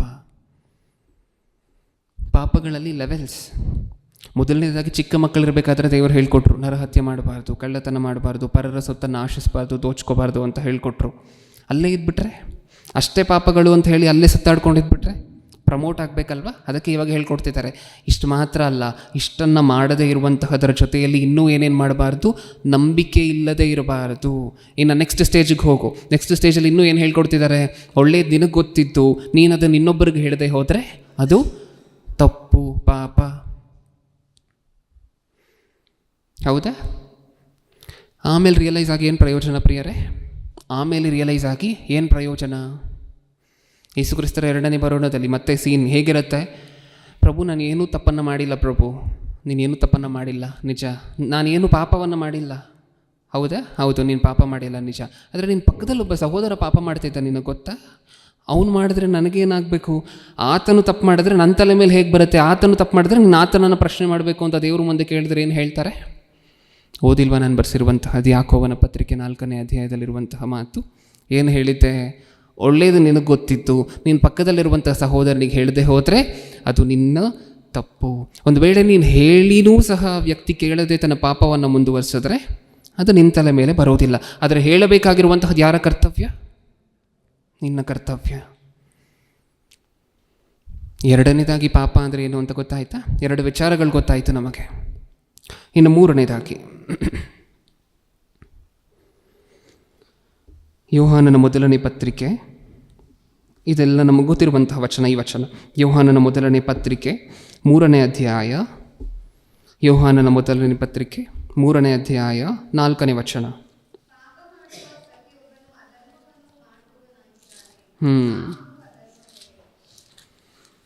ಈ ವಚನದಲ್ಲಿ ಏನರ್ಥ ಆಯಿತು ನಮಗೆ? ಪಾಪ ಅಂದರೆ ಏನಂತೆ? ಅಧರ್ಮವನ್ನು ಮಾಡಿದ್ರೆ ಅದು ಪಾಪ.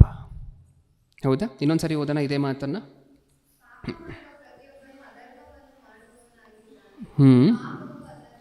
ಪಾಪ ಮಾಡುವ ಪ್ರತಿಯೊಬ್ಬನು ಅಧರ್ಮವನ್ನು ಮಾಡುವವನಾಗಿದ್ದಾನೆ, ಪಾಪವು ಅಧರ್ಮವೇ.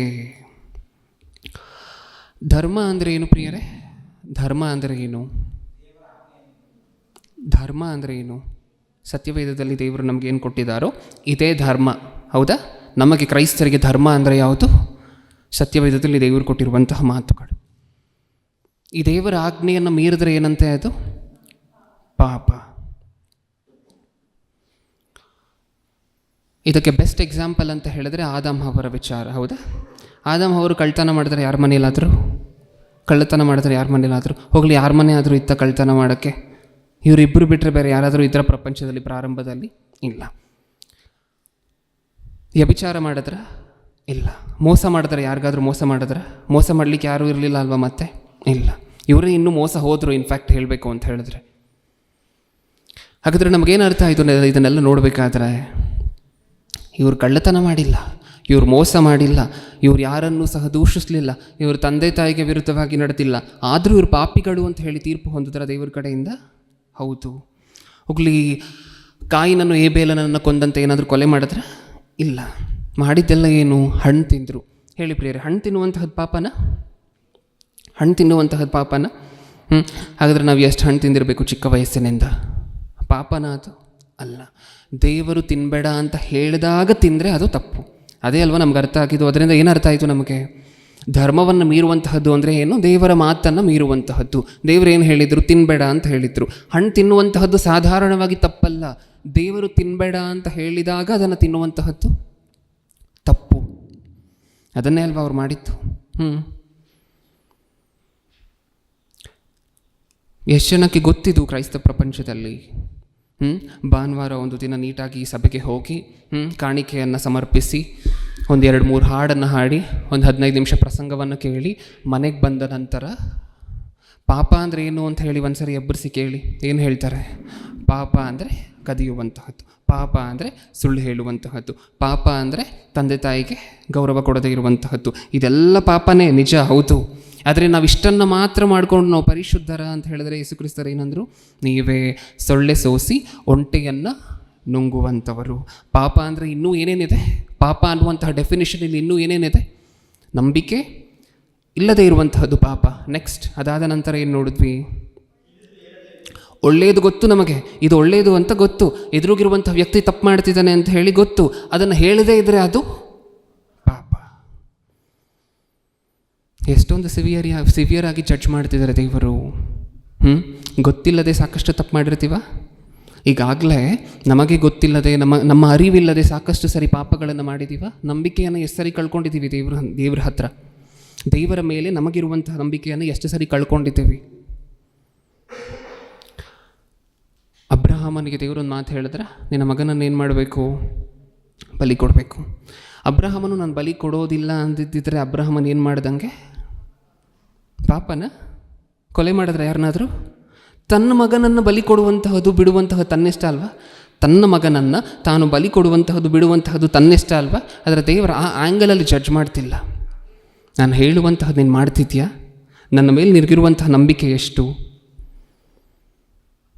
ಯಾರಾದರೂ ತನ್ನ ಮಗನನ್ನು ತಾನು ಉಳಿಸ್ಕೊಳ್ಳುವಂತಹದ್ದು ನ್ಯಾಯನೇ ಅಲ್ವಾ? ಯಾವ ದೇಶಕ್ಕೆ ಹೋದರೂ ಸಹ, ನೀವು ಯಾವ ದೇಶದ ಕಾನ್ಸ್ಟಿಟ್ಯೂಷನನ್ನು ನೋಡಿದ್ರೂ ಸಹ ತನ್ನ ಮಗನನ್ನು ತಾನು ಸಂರಕ್ಷಣೆ ಮಾಡಿಕೊಳ್ಳುವಂತಹದ್ದು ನ್ಯಾಯನೋ ಅಲ್ವೋ? ಈ ನ್ಯಾಯನೇ. ನಾನು ಬಲಿ ಕೊಡೋದ್ರಿಲ್ಲ ಅನ್ನೋದ್ರಲ್ಲಿ ತಪ್ಪೇನಿದೆ? ತಪ್ಪೇನಿದೆ? ಯಾರಾದರೂ ಬಂದು ಹಿಡ್ಕೋತಾರೆ ಅಬ್ರಹಾಮನನ್ನು?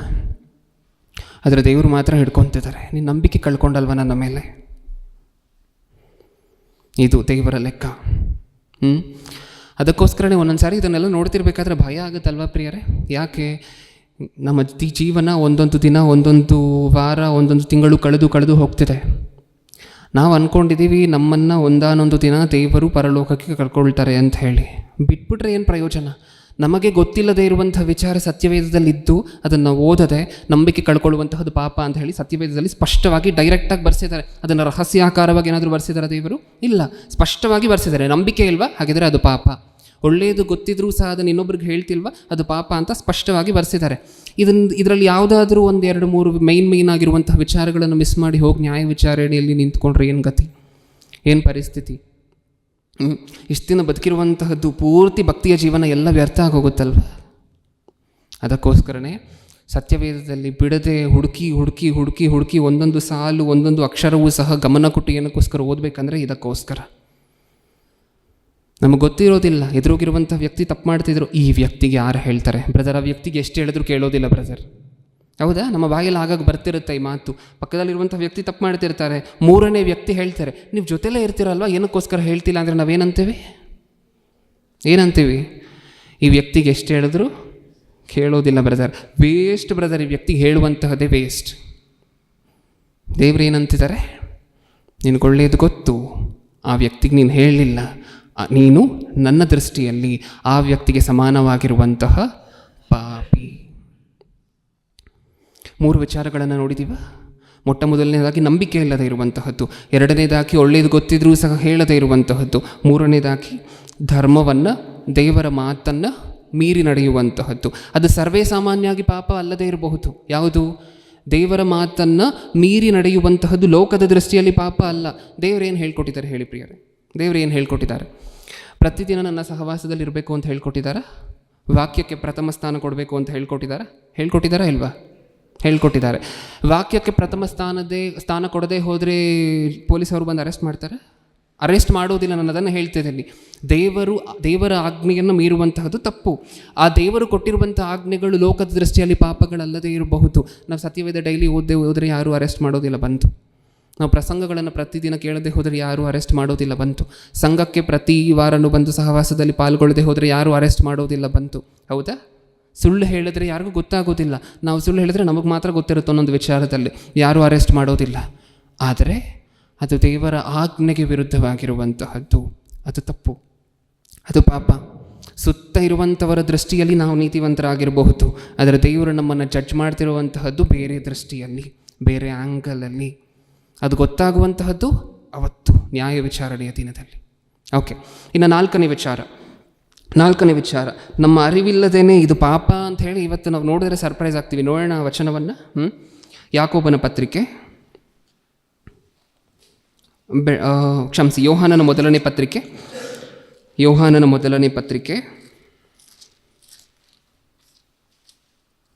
5ನೇ ಅಧ್ಯಾಯ. ಯೋಹಾನನ ಮೊದಲನೇ ಪತ್ರಿಕೆ 5ನೇ ಅಧ್ಯಾಯ 17ನೇ ವಚನ. 5:17.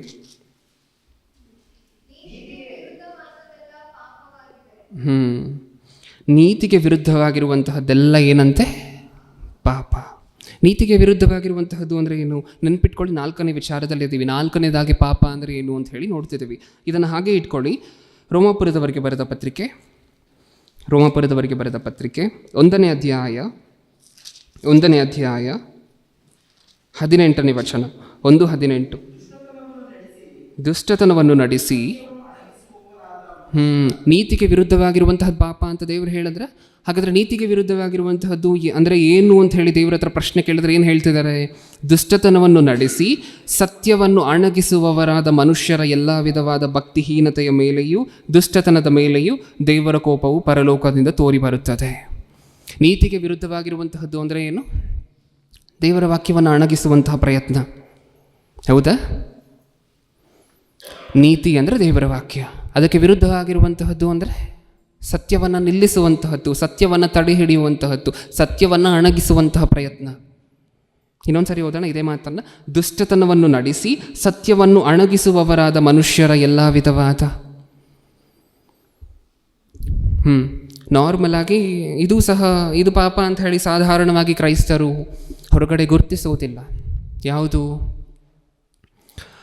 ಸತ್ಯವೇದದಲ್ಲಿರುವಂತಹ ಮಾತನ್ನು ಬೋಧಕರು ಹೇಳ್ತಾ ಕೆಲವರು ಮಾತ್ರ, ನಾನು ಎಲ್ಲರ ಬಗ್ಗೆನೂ ಮಾತಾಡ್ತಿಲ್ಲ, ಕೆಲವರು ಮಾತ್ರ ಹೇಳ್ತಾ ಹೋಗ್ತಿರ್ತಾರೆ. ಬೋಧಕರಿಗೆ ಅವಕಾಶ ಇರುತ್ತೆ, ಒಂದು 100 ಜನರಿಗೆ ಬೋಧನೆ ಮಾಡುವಂಥ ಅವಕಾಶ ಇರುತ್ತೆ ಬೋಧಕರಿಗೆ ಇರುತ್ತೆ.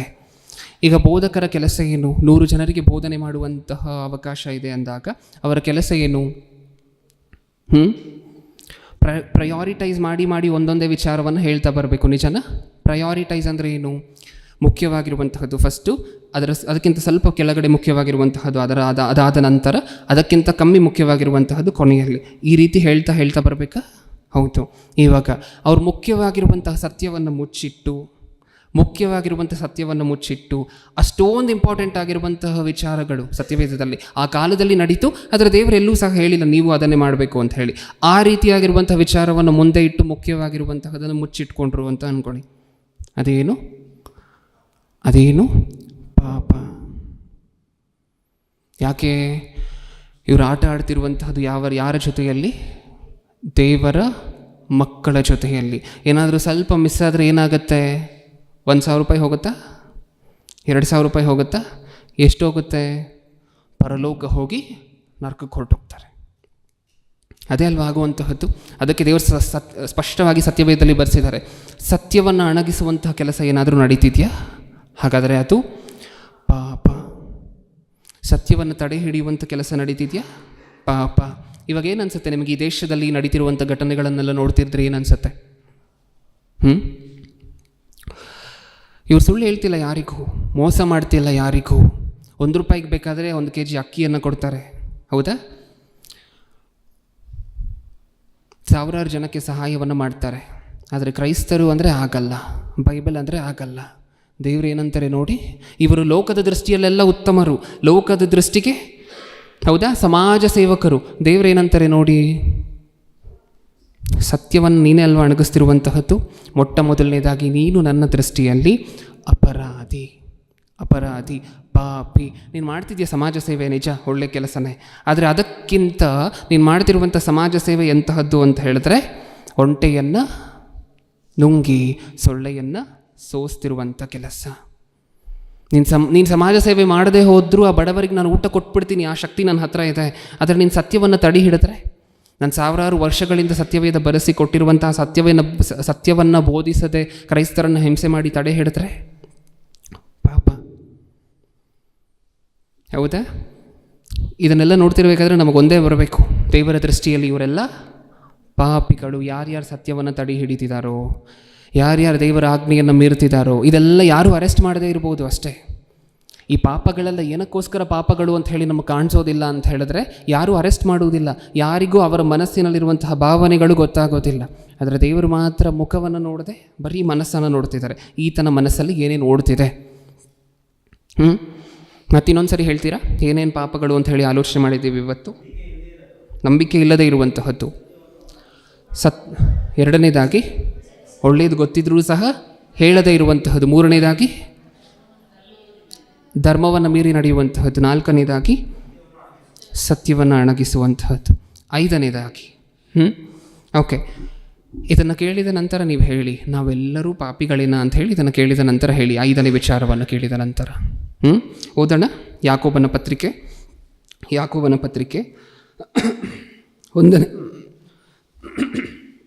1ನೇ ಅಧ್ಯಾಯ. ಯಾಕೋಬನ ಪತ್ರಿಕೆ 1ನೇ ಅಧ್ಯಾಯ 15ನೇ ವಚನ.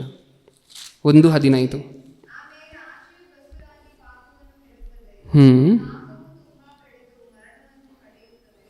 ಆಮೇಲೆ ಆಶೆಯು ಬಸುರಾಗಿ ಪಾಪವನ್ನು ಹೆರುತ್ತದೆ, ಪಾಪವು ತುಂಬ ಬೆಳೆದು ಮರಣವನ್ನು ಹಡೆಯುತ್ತದೆ. ಯಾವುದು ಪಾಪ ಅಂತ ನಿಮಗೆ ಅರ್ಥ ಆಯಿತು ಅಂತ ನನಗೆ ಹೇಳಿ ಪ್ರಿಯ.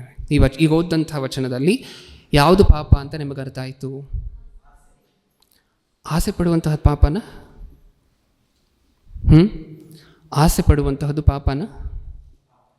ಪಾಪನೇನ? ಕನ್ಫರ್ಮಾ? ಆಸೆ ಪಡುವಂತಹದ್ದು ಪಾಪ ಅಂತೆ. ದೇವರೇನು ಹೇಳ್ತಿದ್ದಾರೆ? ಈಗ ಗೊತ್ತೇ ಇರಲಿಲ್ಲಲ್ಲ ಬ್ರದರ್ ನಮಗೆ. ಅವತ್ತು ಯೇಸು ಕ್ರಿಸ್ತರ 2ನೇ ಬರೋಣದಲ್ಲಿ ನಾನೇನು ತಪ್ಪು ಮಾಡಿಲ್ಲ, ನಾನು ಡ್ರಗ್ಸ್ ತೊಗೊಂಡಿಲ್ಲ, ನಾನು ಕೆಟ್ಟ ಮಾತಾಡಿಲ್ಲ, ನಾನು ಯಾರಿಗೂ ಮೋಸ ಮಾಡಿಲ್ಲ, ನೋಡಿರುವಂತಹ ಎಲ್ಲ ಬಿಲ್ಡಿಂಗ್ಗಳು ಸಹ ನನಗಿದ್ರೆ ಚೆನ್ನಾಗಿರ್ತಿತ್ತು ಅಂತ ಅಂದ್ಕೊಂಡಿದ್ದೀನಿ ಅಲ್ವಾ? ನೋಡ್ತಿರುವಂತಹ ರಸ್ತೆಯಲ್ಲಿ ಕಾಣಿಸುವಂತಹ ಎಲ್ಲ ಕಾರ್ಗಳು ನನಗಿದ್ದಿದ್ರೆ ಚೆನ್ನಾಗಿರ್ತಿತ್ತು ಅಂತ ನೀನೇ ಅಲ್ವಾ ಅಂದ್ಕೊಂಡಿತ್ತು? ನೋಡ್ತಿರುವಂಥ ಏಕೆಂದರೆ ಇದು ನಾರ್ಮಲ್ ಆಗಿ ಪಕ್ಕದ ಮನೇಲಿ ಬೀರು ತಂದರೆ ನಮ್ಮ ಮನೇಲಿ ಬೀರು ತರಬೇಕು, ಪಕ್ಕದ ಮನೇಲಿ ಯಾವುದಾದ್ರೂ ಒಂದು ವಸ್ತು ತಂದರೆ ನಮ್ಮ ಮನೇಲೂ ತರಬೇಕು. ನೋಡ್ತಿರುವಂತಹದ್ದು ಅವರ ಮನೆಯಲ್ಲಿ ತಂದಿರುವಂತಹದ್ದು ನಿಮಗೂ ಬೇಕು ಅಂತ ನೀನು ಕೋರ್ಕೊಂಡಲ್ವ? ನನಗೂ ಇದ್ದಿದ್ರೆ ಚೆನ್ನಾಗಿರ್ತಿತ್ತು ಅಂತ ಹೇಳಿ ಪಕ್ಕದ ಮನೆಯಲ್ಲಿರುವಂಥ ವಸ್ತುವನ್ನು ನೋಡಿ ಕೋರ್ಕೊಂಡಲ್ವ? ನೀನು ಕದಿದೇ ಇರ್ಬೋದು, ನೀನು ಸುಳ್ಳು ಹೇಳದೇ ಇರ್ಬೋದು, ಆದರೆ ನೀನು ತುಂಬ ಆಸೆ ಪಟ್ಟೆ ಮಗನೇ. ನಿನ್ನ ಜೀವನದಲ್ಲಿ ನೀನು ಪಾಪಿ. ಆಸೆ ಪಡುವಂತಹ ತಪ್ಪಾದರೆ ತಪ್ಪೇ. ಯಾಕೆ ಅಂತ ಹೇಳಿದರೆ, ಈಗ ನೀವು ಹೊಸ ಒಡಂಬಡಿಕೆಯಲ್ಲಿ ನೋಡ್ತಿರುವಂತಹದ್ದು ಆಸೆಗೆ ಬಸುರಾದರೆ ಏನಾಗುತ್ತಂತೆ? ಪಾಪ.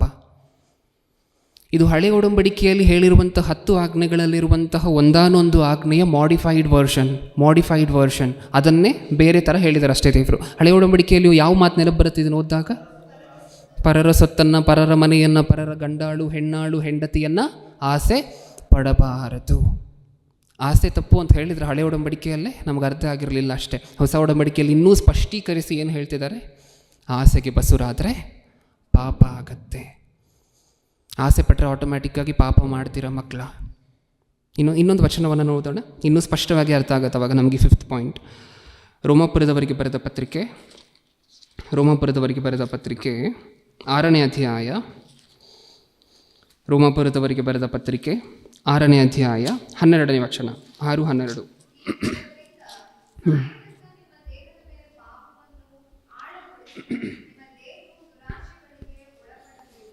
ಹೀಗಿರುವುದರಿಂದ ಸಾಯತಕ್ಕ ನಿಮ್ಮ ದೇಹದ ಮೇಲೆ ಪಾಪವನ್ನು ಆಳಗೊಡಿಸಿ ಅಂದರೆ ನಿಮ್ಮ ದೇಹವನ್ನು ಪಾಪಕ್ಕೊಪ್ಪಿಸಬೇಡಿ ಅಂತ. ಇದು ಪಾಪ ಅಂತ ಹೇಳ್ತಿದ್ದಾರೆ ನಮ್ಗೆ ಅರ್ಥ ಆಗುವಂತಹ ಭಾಷೆಯಲ್ಲಿ ಹೇಳಬೇಕಂದ್ರೆ.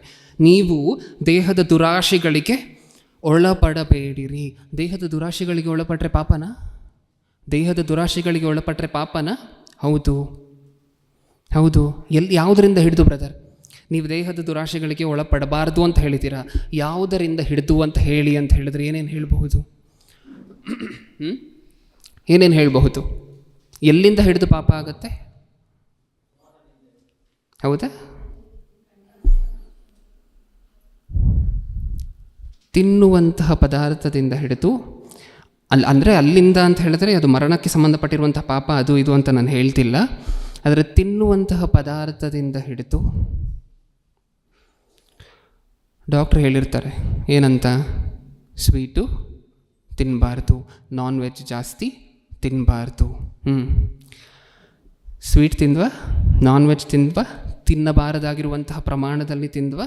ಏಕೆಂದರೆ ಈ ದೇಹವನ್ನು ನಮಗಿಷ್ಟವನ್ನಂತ ಎಲ್ಲ ಯೂಸ್ ಮಾಡಲಿಕ್ಕೆ ನಮಗೆ ಪರ್ಮಿಷನ್ ಇಲ್ಲ ಪ್ರಿಯರೇ. ದೇವರಿಗೆ ಅಥಾರಿಟಿ ಇದೆ ಈ ದೇಹದ ಮೇಲೆ. ಅಲ್ಲಿಂದ ಹಿಡಿದು ನಮ್ಮ ದೇಹದ ಆಸೆಗಳನ್ನು ತಡ್ಕೊಳ್ದೇ ಇರುವಂತಹದ್ದು, ನಮ್ಮ ದೇಹವನ್ನು ದುರಾಶೆಗಳಿಗೆ ಒಳಪಡಿಸುವಂತಹದ್ದು. ಹೌದಾ? ಡ್ರಗ್ಸ್ ಇಲ್ಲಿಂದ ನೆಲವು ಶುರುವಾಗುವಂತಹದ್ದು. ಇಲ್ಲೇ ನಮಗೆ ಊಟದ ವಿಚಾರದಲ್ಲೇ ನಮಗೆ ಕಂಟ್ರೋಲ್ ಇಲ್ಲ ಅಂತ ಅಂದ್ಕೊಳ್ಳಿ. ಮುಂದೆ ಯಾವ್ಯಾವ ಪಾಪಕ್ಕೆ ಈಡಾಗುತ್ತಿದ್ದು, ಯಾವ್ಯಾವ ಪಾಪಕ್ಕೆ ದಾರಿ ಕೊಡುತ್ತೆ ಹೇಳಿ? ಈಗ ಡ್ರಗ್ಸ್ ತೊಗೊಳ್ಳುವಂತಹ ವ್ಯಕ್ತಿ ನೆನ್ನೆ ಒಂದು ಡೋಸೇಜ್ ತೊಗೊಂಡಿರ್ತಾನೆ, ಇವತ್ತು ತೊಗೋಬೇಕು ಅಂತ ಅನ್ನಿಸ್ತಿರುತ್ತೆ, ತೊಗೊಳ್ತಾನೆ. ಅದು ತಪ್ಪಾ ಅಲ್ವಾ? ಅದು ತೊಗೊಬಾರ್ದಲ್ವಾ? ಹೌದಾ? ಆದರೂ ಈ ವ್ಯಕ್ತಿಗೆ ಆ ಆಸೆಯನ್ನು, ಆ ದುರಾಶೆಯನ್ನು, ದೇಹವನ್ನು ದುರಾಶೆಗೆ ಒಳಪಡಿಸಿದ್ದಾನೆ. ತಿನ್ನುವಂಥ ವಿಚಾರದಲ್ಲಿ ಇದೇ ಅಪ್ಲೈ ಆಗೋದಿಲ್ಲ. ದೇವರಿಗೋಸ್ಕರ ನನ್ನ ಶರೀರವನ್ನು ನಾನು ಕಾಪಾಡ್ಕೋಬೇಕು, ಆ ಇಂಟೆನ್ಷನನ್ನು ಇಟ್ಕೊಂಡು ಯಾವತ್ತಾದರೂ ನಮ್ಮ ತಪ್ಪುಗಳು ಪಾಪಗಳನ್ನು ಕಡಿಮೆ ಮಾಡಿಕೊಳ್ಳುವಂತಹದ್ದು, ನಮ್ಮ ಭೋಗ ಇಚ್ಛೆಗಳನ್ನು ಪಕ್ಕಕ್ಕಿಡುವಂತಹದ್ದು ಯಾವತ್ತಾದರೂ ಯೋಚನೆ ಮಾಡಿದ್ದೀವ? ದೇವರು ಹೇಳ್ತಿದ್ದಾರೆ ಆಸೆ ಪಡುವಂತಹದ್ದು ತಪ್ಪು. ಪಕ್ಕದಲ್ಲಿರುವಂತಹ ವ್ಯಕ್ತಿಗಿರುವಂತಹ ನನ್ನ ಹತ್ರನೂ ಇದ್ದಿದ್ರೆ ಚೆನ್ನಾಗಿರ್ತಿತ್ತಲ್ವ, ನನ್ನ ಹತ್ರ ಇಲ್ಲದೆ ಅದು ಆಟೋಮ್ಯಾಟಿಕ್ಕಾಗಿ ಆ ಸ್ವಭಾವ ಮನಸ್ಸಿನಲ್ಲಿ ಬಂದರೆ ಆಟೋಮ್ಯಾಟಿಕ್ಕಾಗಿ ಹೊಟ್ಟೆ ಕಿಚ್ಚು ಅನ್ನುವಂತಹದ್ದು ಬೆಳೀತಾ ಬೆಳೀತಾ ಬೆಳೀತಾ ಬೆಳೀತಾ ಬರುತ್ತೆ. ಯಾಕೆ? ಅದು ನನ್ನ ಹತ್ರನೂ ಇದ್ದಿದ್ರೆ ಚೆನ್ನಾಗಿರ್ತಿತ್ತು ಅಂತ ಹೇಳಿದ್ರೆ ನೆಕ್ಸ್ಟ್ ಸ್ಟೆಪ್ಪೇ ಹೊಟ್ಟೆ ಕಿಚ್ಚು. ಅದಕ್ಕೆ ದೇವರು ಹೇಳಿತ್ತು, ನೀನು ಆಸೆ ಪಟ್ಟರೆ ಪಾಪ ಅನ್ನುವಂತಹದ್ದು ಆಟೋಮ್ಯಾಟಿಕ್ಕಾಗಿ ನಿನ್ನನ್ನು ಫಾಲೋ ಮಾಡುತ್ತೆ. ಆಸೆಗೆ ಬಸುರಾದರೆ ಏನಾಗುತ್ತೆ? ಪಾಪ. ಆಸೆ ಪಟ್ಟಿದ್ದಾಯಿತು, ಅವ್ರ ಹತ್ರ ಇರುವಂತಹ ನನ್ನ ಹತ್ರನೂ ಇದ್ದಿದ್ರೆ ಚೆನ್ನಾಗಿರ್ತಿತ್ತಲ್ವ ಅಂತ ಹೇಳಿ ಆಸೆ ಪಟ್ಟಿದ್ದಾಯಿತು. ಇವಾಗ ನೆಕ್ಸ್ಟ್ ಇಮಿಡಿಯೇಟಾಗಿ ಏನು ಬರುತ್ತೆ? ಹೊಟ್ಟೆ ಕಿಚ್ಚು ಅನ್ನುವಂತಹ ಪಾಪ ಬೆಳೀಲಿಕ್ಕೆ ಶುರು ಆಗುತ್ತೆ. ಅದಕ್ಕೆ ದೇವರು ಆಸೆ ಅಂದರೆ ಒಂದು ಸುಂದರವಾಗಿರುವಂತಹ ಒಂದು ಕನ್ಸ್ಟ್ರಕ್ಷನನ್ನು ನೋಡಿದಾಗ ಅದನ್ನು ಅಪ್ರಿಷಿಯೇಟ್ ಮಾಡುವಂತಹದ್ದು, ಇದು ಚೆನ್ನಾಗಿದೆ ಅಂತ ಅಂದ್ಕೊಳ್ಳುವಂತಹ ತಪ್ಪಲ್ಲ. ಆದರೆ ಅದು ನನ್ನ ಹತ್ರ ಇದ್ದಿದ್ರೆ, ಆ ವ್ಯಕ್ತಿ ಹತ್ರ ಇರುವಂತಹದ್ರ ಬದಲು ನನ್ನ ಹತ್ರ ಇದ್ದಿದ್ರೆ ಅದು ಎಷ್ಟು ಚೆನ್ನಾಗಿರ್ತಿತ್ತು. ತಪ್ಪು. ನಿಲ್ಲಿಸ್ತಾರೆ ದೇವರು. ಹೇಳಿದ್ನಲ್ವ, ಎಲ್ಲ ನ್ಯಾಯ ವಿಚಾರಣೆಯಲ್ಲೇ ಇನ್ವೆಸ್ಟಿಗೇಷನ್ಗಳು ಹೇಗಿರುತ್ತೆ ಅಂತ ಹೇಳಿದ್ರೆ ವರ್ಷಗಟ್ಟಲೆ ಹೋಗುತ್ತೆ. ಅದು ನಮಗೆ ಅರ್ಥ ಆಗ್ತಿರೋದಿಲ್ಲ ಅಷ್ಟೇ. ಆಗ ಟೈಮು ಅದು ಇದು ಏನೂ ಇರೋದಿಲ್ಲ ಅಲ್ವ. ಭೂಮಿ ಸೂರ್ಯನ ಸುತ್ತ ತಿರುಗೋದಿಲ್ಲ, ಚಂದ್ರ ಭೂಮಿ ಸುತ್ತ ತಿರುಗೋದಿಲ್ಲ, ಏನೂ ಗೊತ್ತಾಗ್ತಿರೋದಿಲ್ಲ. ಆದರೆ ದೇವರು ನಾವು ಮಾಡಿರುವಂತಹ ಪ್ರತಿಯೊಂದೊಂದು ಹೇಳ್ತಿರ್ತಾರೆ. ಅವಾಗ ರಿಯಲೈಸ್ ಆದರೆ ಏನು ಪ್ರಯೋಜನ? ಮಗನೇ, ನೀನು ನಂಬಿಕೆ ಕಳ್ಕೊಂಡೆ ಗೊತ್ತಾ? ಒಂದು ತಿಂಗಳು ನಂಬಿಕೆಯನ್ನು ಕಳ್ಕೊಂಡೆ ಗೊತ್ತಾ? ನೀನು ನನ್ನ ದೃಷ್ಟಿಯಲ್ಲಿ ಪಾಪಿ ಅಂತ ದೇವರು ಹೇಳಬೇಕಾದ್ರೆ ಅದು ಪಾಪ ಅಂತಲೇ ಗೊತ್ತಿರಲಿಲ್ಲ ಪ್ರಭು. ನಿನಗೆ ಒಳ್ಳೇದು ಗೊತ್ತಿದ್ರೂ ಸಹ ನೀನು ಪಕ್ಕದಲ್ಲಿರುವಂತಹ ಸಹೋದರ ತಪ್ಪು ಮಾಡ್ತಿದ್ದಾಗ ನೀನು ಆ ಒಳ್ಳೆಯದನ್ನು ಹೇಳಲಿಲ್ಲ ಅಲ್ವಾ, ನೀನೇ ಪಾಪಿ ಅಂತ ಹೇಳಿದ್ರೆ ಅದು ಹೇಳಬೇಕು ಅಂತಲೇ ಗೊತ್ತಿರಲಿಲ್ಲ ನನಗೆ ಅಂತ ಹೇಳಿದ್ರೆ ಏನು ಪ್ರಯೋಜನ? ನಾನು ಕೊಟ್ಟಿದ್ನಲ್ವ ಸತ್ಯವೇದವನ್ನು, ಅದನ್ನು ಬರೆಸ್ಲಿಕ್ಕೆ ಎಷ್ಟು ಕಷ್ಟಪಟ್ಟು ಏನಾದರೂ ನಿನಗೆ ಐಡಿಯಾ ಇದೆಯಾ? ಜೈಲಲ್ಲಿರುವಂಥವ್ರ ಕೈಯಲ್ಲಿ ಬರೆಸ್ತೆ, ಪ್ರಯಾಣ ಮಾಡುವಂಥವ್ರು ಪ್ರಯಾಣದಲ್ಲಿ ಬರೆಸ್ತೆ. ಅದನ್ನು ಬರೆಸಿದಾಗ ಒಬ್ಬ ನೀಚನಾಗಿರುವಂತಹ ರಾಜ ಸುಟ್ಟಾಕ್ಬಿಡ್ತಾನೆ. ಮತ್ತೆ ಬರೆಸ್ತೆ ಕೂತ್ಕೊಂಡು, ಅದೇ ತಾಳ್ಮೆ ಇಟ್ಕೊಂಡು ಮತ್ತೆ ಒಂದು ಗ್ರಂಥವನ್ನು ಬರೆಸ್ತೆ. ಇಷ್ಟೆಲ್ಲ ಕಷ್ಟಪಟ್ಟು ಏನಕ್ಕೋಸ್ಕರ ಕೊಟ್ಟಿದ್ದು? ನೀನು ಓದಬೇಕು ಅಂತಲೇ ಅಲ್ವಾ? ಪಾಪ ಅಂದರೆ ಏನು ಅಂತ ಹೇಳಿ ನೀನು ತಿಳ್ಕೋಬೇಕು ಅಂತಲೇ ಅಲ್ವಾ? ಓಕೆ, ಎಷ್ಟನ್ನು ಮುಗಿಸಿದ್ದೀವಿ? 5 ವಿಚಾರಗಳನ್ನು. ಕೊನೆಯ ವಿಚಾರ, ಇನ್ನೂ ಯಾವುದು ಪಾಪ? ಇನ್ನೂ ಯಾವುದು ಪಾಪ? ಯೋಹಾನನ ಮೊದಲನೇ ಪತ್ರಿಕೆ 3ನೇ ಅಧ್ಯಾಯ 9ನೇ ವಚನ. ಯೋಹಾನನ ಮೊದಲನೇ ಪತ್ರಿಕೆ 3:9. ದೇವರಿಂದ ಹುಟ್ಟಿದವನು ಪಾಪ ಮಾಡನು. ಅಂದರೆ ದೇವರಿಂದ ಹುಟ್ಟಿದವರು ಏನು ಮಾಡೋದಿಲ್ವಂತೆ? ಪಾಪ ಮಾಡೋದಿಲ್ಲ. ಎಷ್ಟಕ್ಕೂ ದೇವರಿಂದ ಹುಟ್ಟಿದವರು ಅಂದರೆ ಯಾರು? 10ನೇ ವಚನವನ್ನು ಓದೋಣ.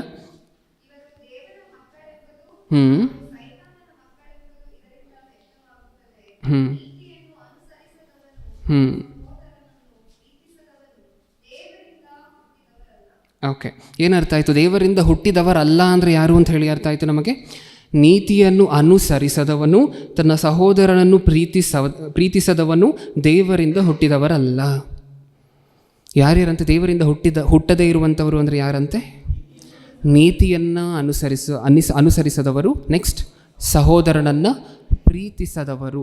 ಇವೆರಡೂ ಮಾಡದೇ ಇರುವಂಥವರು ಯಾರಿಂದ ಹುಟ್ಟಿದವರಲ್ಲ? ದೇವರಿಂದ ಹುಟ್ಟಿದವರಲ್ಲ. ದೇವರಿಂದ ಹುಟ್ಟದೇ ಇರುವಂತಹದ್ದು ಅಂದರೆ ಏನು? ದೇವರಿಂದ ಹುಟ್ಟದೇ ಇರುವಂತಹದ್ದು ಅಂದರೆ ಏನು ಅಂತ ಓದ್ಕೊಂಡಿದ್ವಿ. 9ನೇ ವಚನ, ಮೊದಲನೇ ಸಾಲು, 3ನೇ ಅಧ್ಯಾಯ 9ನೇ ವಚನ. ದೇವರಿಂದ ಹುಟ್ಟಿದವನು ಪಾಪ ಮಾಡನು. ಅಂದರೆ ಹುಟ್ಟದೇ ಇರುವಂಥವನು ಏನು ಮಾಡ್ತಾನೆ ಅಂತ? ಹುಟ್ಟದೇ ಇರುವಂಥವ್ರು ಯಾರು ಅಂತ? ಪಾಪಿಗಳು. ದೇವರಿಂದ ಹುಟ್ಟದೇ ಇದ್ದರೆ ಅದು ಪಾಪ ಅಂತೆ. ದೇವರಿಂದ ಹುಟ್ಟದೇ ಇರುವಂತಹದ್ದು ಅಂದರೆ ಏನು? ಸಹೋದರನನ್ನು ಪ್ರೀತಿಸದೇ ಇರುವಂತಹದ್ದು, ನೀತಿಯನ್ನು ಅನುಸರಿಸದೇ ಇರುವಂತಹದ್ದು.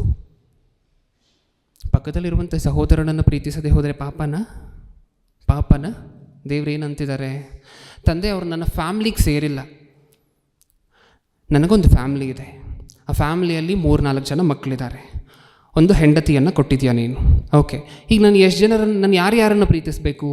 ನನಗೆ ನೀನು ನನ್ನನ್ನು ನಾನು ಫಸ್ಟ್ ಪ್ರೀತಿಸ್ಕೊತೀನಿ, ನನ್ನ ಶರೀರವನ್ನು ಪ್ರೀತಿಸ್ಕೊಳ್ತೀನಿ. ನೆಕ್ಸ್ಟ್ ಇನ್ಯಾರನ್ನು ಪ್ರೀತಿಸಬೇಕು? ನನಗೆ ನೀನು ಕೊಟ್ಟಿರುವಂತಹ ಒಂದು ಹೆಂಡತಿಯ ಆ್ಯಂಗಲಿಂದ ಯೋಚನೆ ಮಾಡಿದ್ರೆ, ಈ ಹೆಂಡತಿ ಕುತ್ಕೊಂಡು ತನಗೆ ತಾನು ಮಾತಾಡ್ಕೋಬೇಕಾದ್ರೆ ಏನಂತ ಮಾತಾಡ್ಕೊಳ್ತಾಳೆ? ನಾನು ಯಾರ್ಯಾರನ್ನು ಪ್ರೀತಿಸಬೇಕು? ಫಸ್ಟು ನನ್ನನ್ನು ಪ್ರೀತಿಸ್ಕೊತೀನಿ, ನನ್ನ ಗಂಡನನ್ನು ಪ್ರೀತಿಸ್ತೀನಿ, ನನಗಿರುವಂತಹ 3-4 ಜನ ಮಕ್ಕಳನ್ನು ಪ್ರೀತಿ ಮಾಡ್ತೀನಿ. ಇಷ್ಟು ಸಾಕಾಗೋದಿಲ್ವಾ ನಿನಗೆ ಅಂತ ಹೇಳಿದರೆ ದೇವರೇನಂತಿದ್ದಾರೆ? ನಾನು ಇಷ್ಟನ್ನು ಮಾಡ್ತಾ ಬಂದಿದ್ದೀನಿ. ನನ್ನ ಜೀವನದುದ್ದಕ್ಕೂ ನನ್ನ ಕುಟುಂಬವನ್ನು ಪ್ರೀತಿಸಿದ್ದೀನಿ. ನನ್ನ ಜೀವನದುದ್ದಕ್ಕೂ ನನ್ನ ಕುಟುಂಬವನ್ನು ಪ್ರೀತಿ ಮಾಡಿದ್ದೀನಿ. ನಾನು ತಪ್ಪು ಮಾಡಿಲ್ಲ, ಯಾರಿಗೂ ಮೋಸ ಮಾಡಿಲ್ಲ, ಸಹಾಯ ಮಾಡಿದ್ದೀನಿ, ಇದು ಮಾಡಿದ್ದೀನಿ, ಅದು ಮಾಡಿದ್ದೀನಿ. ದೇವರು ಮಾತ್ರ ಏನಂತಿದ್ದಾರೆ? ಸಹೋದರನನ್ನು ಪ್ರೀತಿಸಿಲ್ವ? ಹಾಗಿದ್ರೆ ಪಾಪಿ ನೀನೇ ಅಂತಿದ್ದಾರೆ. ಇನ್ನೊಂದು ವಚನವನ್ನು ಓದೋಣ. ಜ್ಞಾನೋಕ್ತಿಗಳು ಇದೆ, 6ನೇ ಕ್ಯಾಟಗರಿಯಲ್ಲೇ ಇದ್ದೀವಿ ಇನ್ನೂ ಸಹ. ಜ್ಞಾನೋಕ್ತಿಗಳು 14ನೇ ಅಧ್ಯಾಯ, ಜ್ಞಾನೋಕ್ತಿಗಳು 14ನೇ ಅಧ್ಯಾಯ 21ನೇ ವಚನ. 14:21. ಸೇಮ್ ಇವಾಗ ಓದಂತಹ ವಚನಕ್ಕೆ ಕನೆಕ್ಟ್ ಆಗ್ತಿದೆಯಲ್ಲ ನೀಟಾಗಿ. ಏನಂತ ಅರ್ಥ ಆಯಿತು ನಮಗೆ ಇದರಲ್ಲಿ? ನೆರೆಯವನನ್ನು ತಿರಸ್ಕರಿಸುವವನು ದೋಷಿ, ನೆರೆಯವನನ್ನು ತಿರಸ್ಕರಿಸುವವನು ದೋಷಿ. ದೋಷಿಗೆ ಇನ್ನೊಂದು ಪದ ಹೇಳಿ ನಮ್ಗೆ ಅರ್ಥ ಆಗುವಂತಹ ಭಾಷೆಯಲ್ಲಿ, ಪಾಪಿ. ಇದು ಪಾಪನ? ನೆರೆಯವನನ್ನು ಪ್ರೀತಿಸದೇ ಇರುವಂತಹದ್ದು, ನೆರೆಯವನನ್ನು ತಿರಸ್ಕರಿಸುವಂತಹದ್ದು ಪಾಪನೇ. ನೆರೆಯವನನ್ನು ತಿರಸ್ಕರಿಸುವಂತಹದ್ದು ಅಂದರೆ ಏನು? ನೆರೆಯವನನ್ನು ತಿರಸ್ಕರಿಸುವಂತಹದ್ದು ಅಂದರೆ ಏನು? ದೇವರು ಒಂದು ಪಾಪಗಳ ಲಿಸ್ಟನ್ನು ಕೊಟ್ಟಿದ್ದಾರೆ. ನರಹತ್ಯೆ ಮಾಡಬಾರ್ದು, ಕದಿಬಾರ್ದು, ಸುಳ್ಳು ಸಾಕ್ಷಿ ಹೇಳಬಾರ್ದು. ಬರೀ ಇಷ್ಟು ಮಾತ್ರ ಅಲ್ಲದೆ ಮಕ್ಕಳ ನೀವು ಪ್ರಮೋಟ್ ಆಗಬೇಕು, ಅದಕ್ಕೋಸ್ಕರ ನಿಮ್ಗೊಂದು ಹೊಸ ಲಿಸ್ಟನ್ನು ಕೊಡ್ತಿದ್ದೀನಿ. ಆ ಲಿಸ್ಟಲ್ಲಿ ಯಾವ್ದು ಪಾಪ ಅಂತ ನೀವು ತಿಳ್ಕೋಬೇಕು. ನಂಬಿಕೆ ಇಲ್ಲದೆ ಇರುವಂತಹದ್ದು ಪಾಪ, ಒಳ್ಳೆಯದು ಗೊತ್ತಿದ್ರೂ ಸಹ ಪಕ್ಕದಲ್ಲಿರುವಂತಹ ಸಹೋದರನಿಗೆ ಹೇಳದೇ ಇರುವಂತಹದ್ದು ಪಾಪ. ನೆಕ್ಸ್ಟ್ 3ನೇದಾಗಿ ದೇವರ ಆಜ್ಞೆಯನ್ನು ಮೀರಿ ನಡೆಯುವಂತಹದ್ದು ಪಾಪ. 4ನೇದು ಏನು ಆಲೋಚನೆ ಮಾಡಿದ್ದು ನಾವು? ಸತ್ಯವನ್ನು ಅಣಗಿಸುವಂತಹದ್ದು. 5ನೇದು ಆಸೆ ಪಡುವಂತಹದ್ದು. 6ನೇದಾಗಿ ಕೊನೆಯದಾಗಿ ಸಹೋದರನನ್ನು ಪ್ರೀತಿಸದೇ ಇರುವಂತಹದ್ದು. ಇದೆಲ್ಲ ಲೋಕದ ದೃಷ್ಟಿಯಲ್ಲಿ ಪಾಪಗಳೇ ಅಲ್ಲ.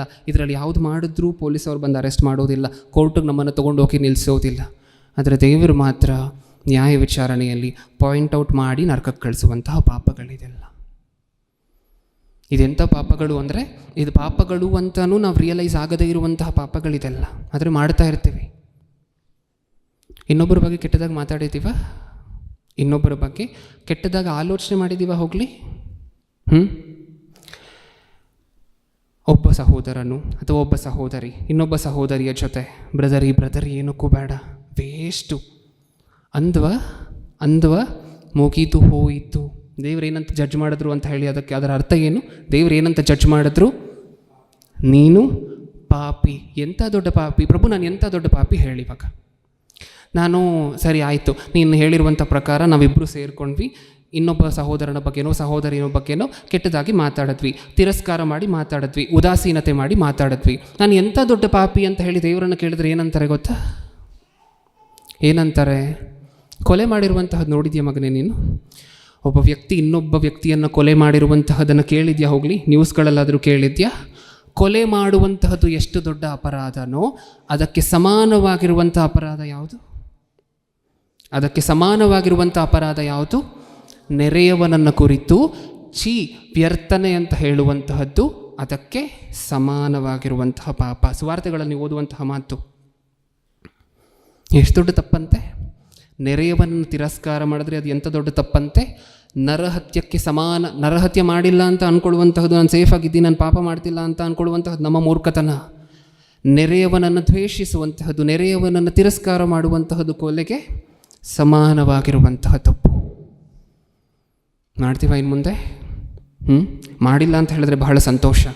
ಇನ್ನು ಮುಂದೆ ಆಲೋಚನೆಗಳು ಬರುತ್ತೆ ಪ್ರೇರಿಕೆ. ಅಂದರೆ ಮನುಷ್ಯರಾಗಿ ನಾವು ಎಂತೆಂಥ ಆಲೋಚನೆ ಬರ್ತಿರುತ್ತೆ ನಮಗೆ ಅಂತ ಹೇಳಿದ್ರೆ ಈ ಥರ ಆಲೋಚನೆಗಳೇ.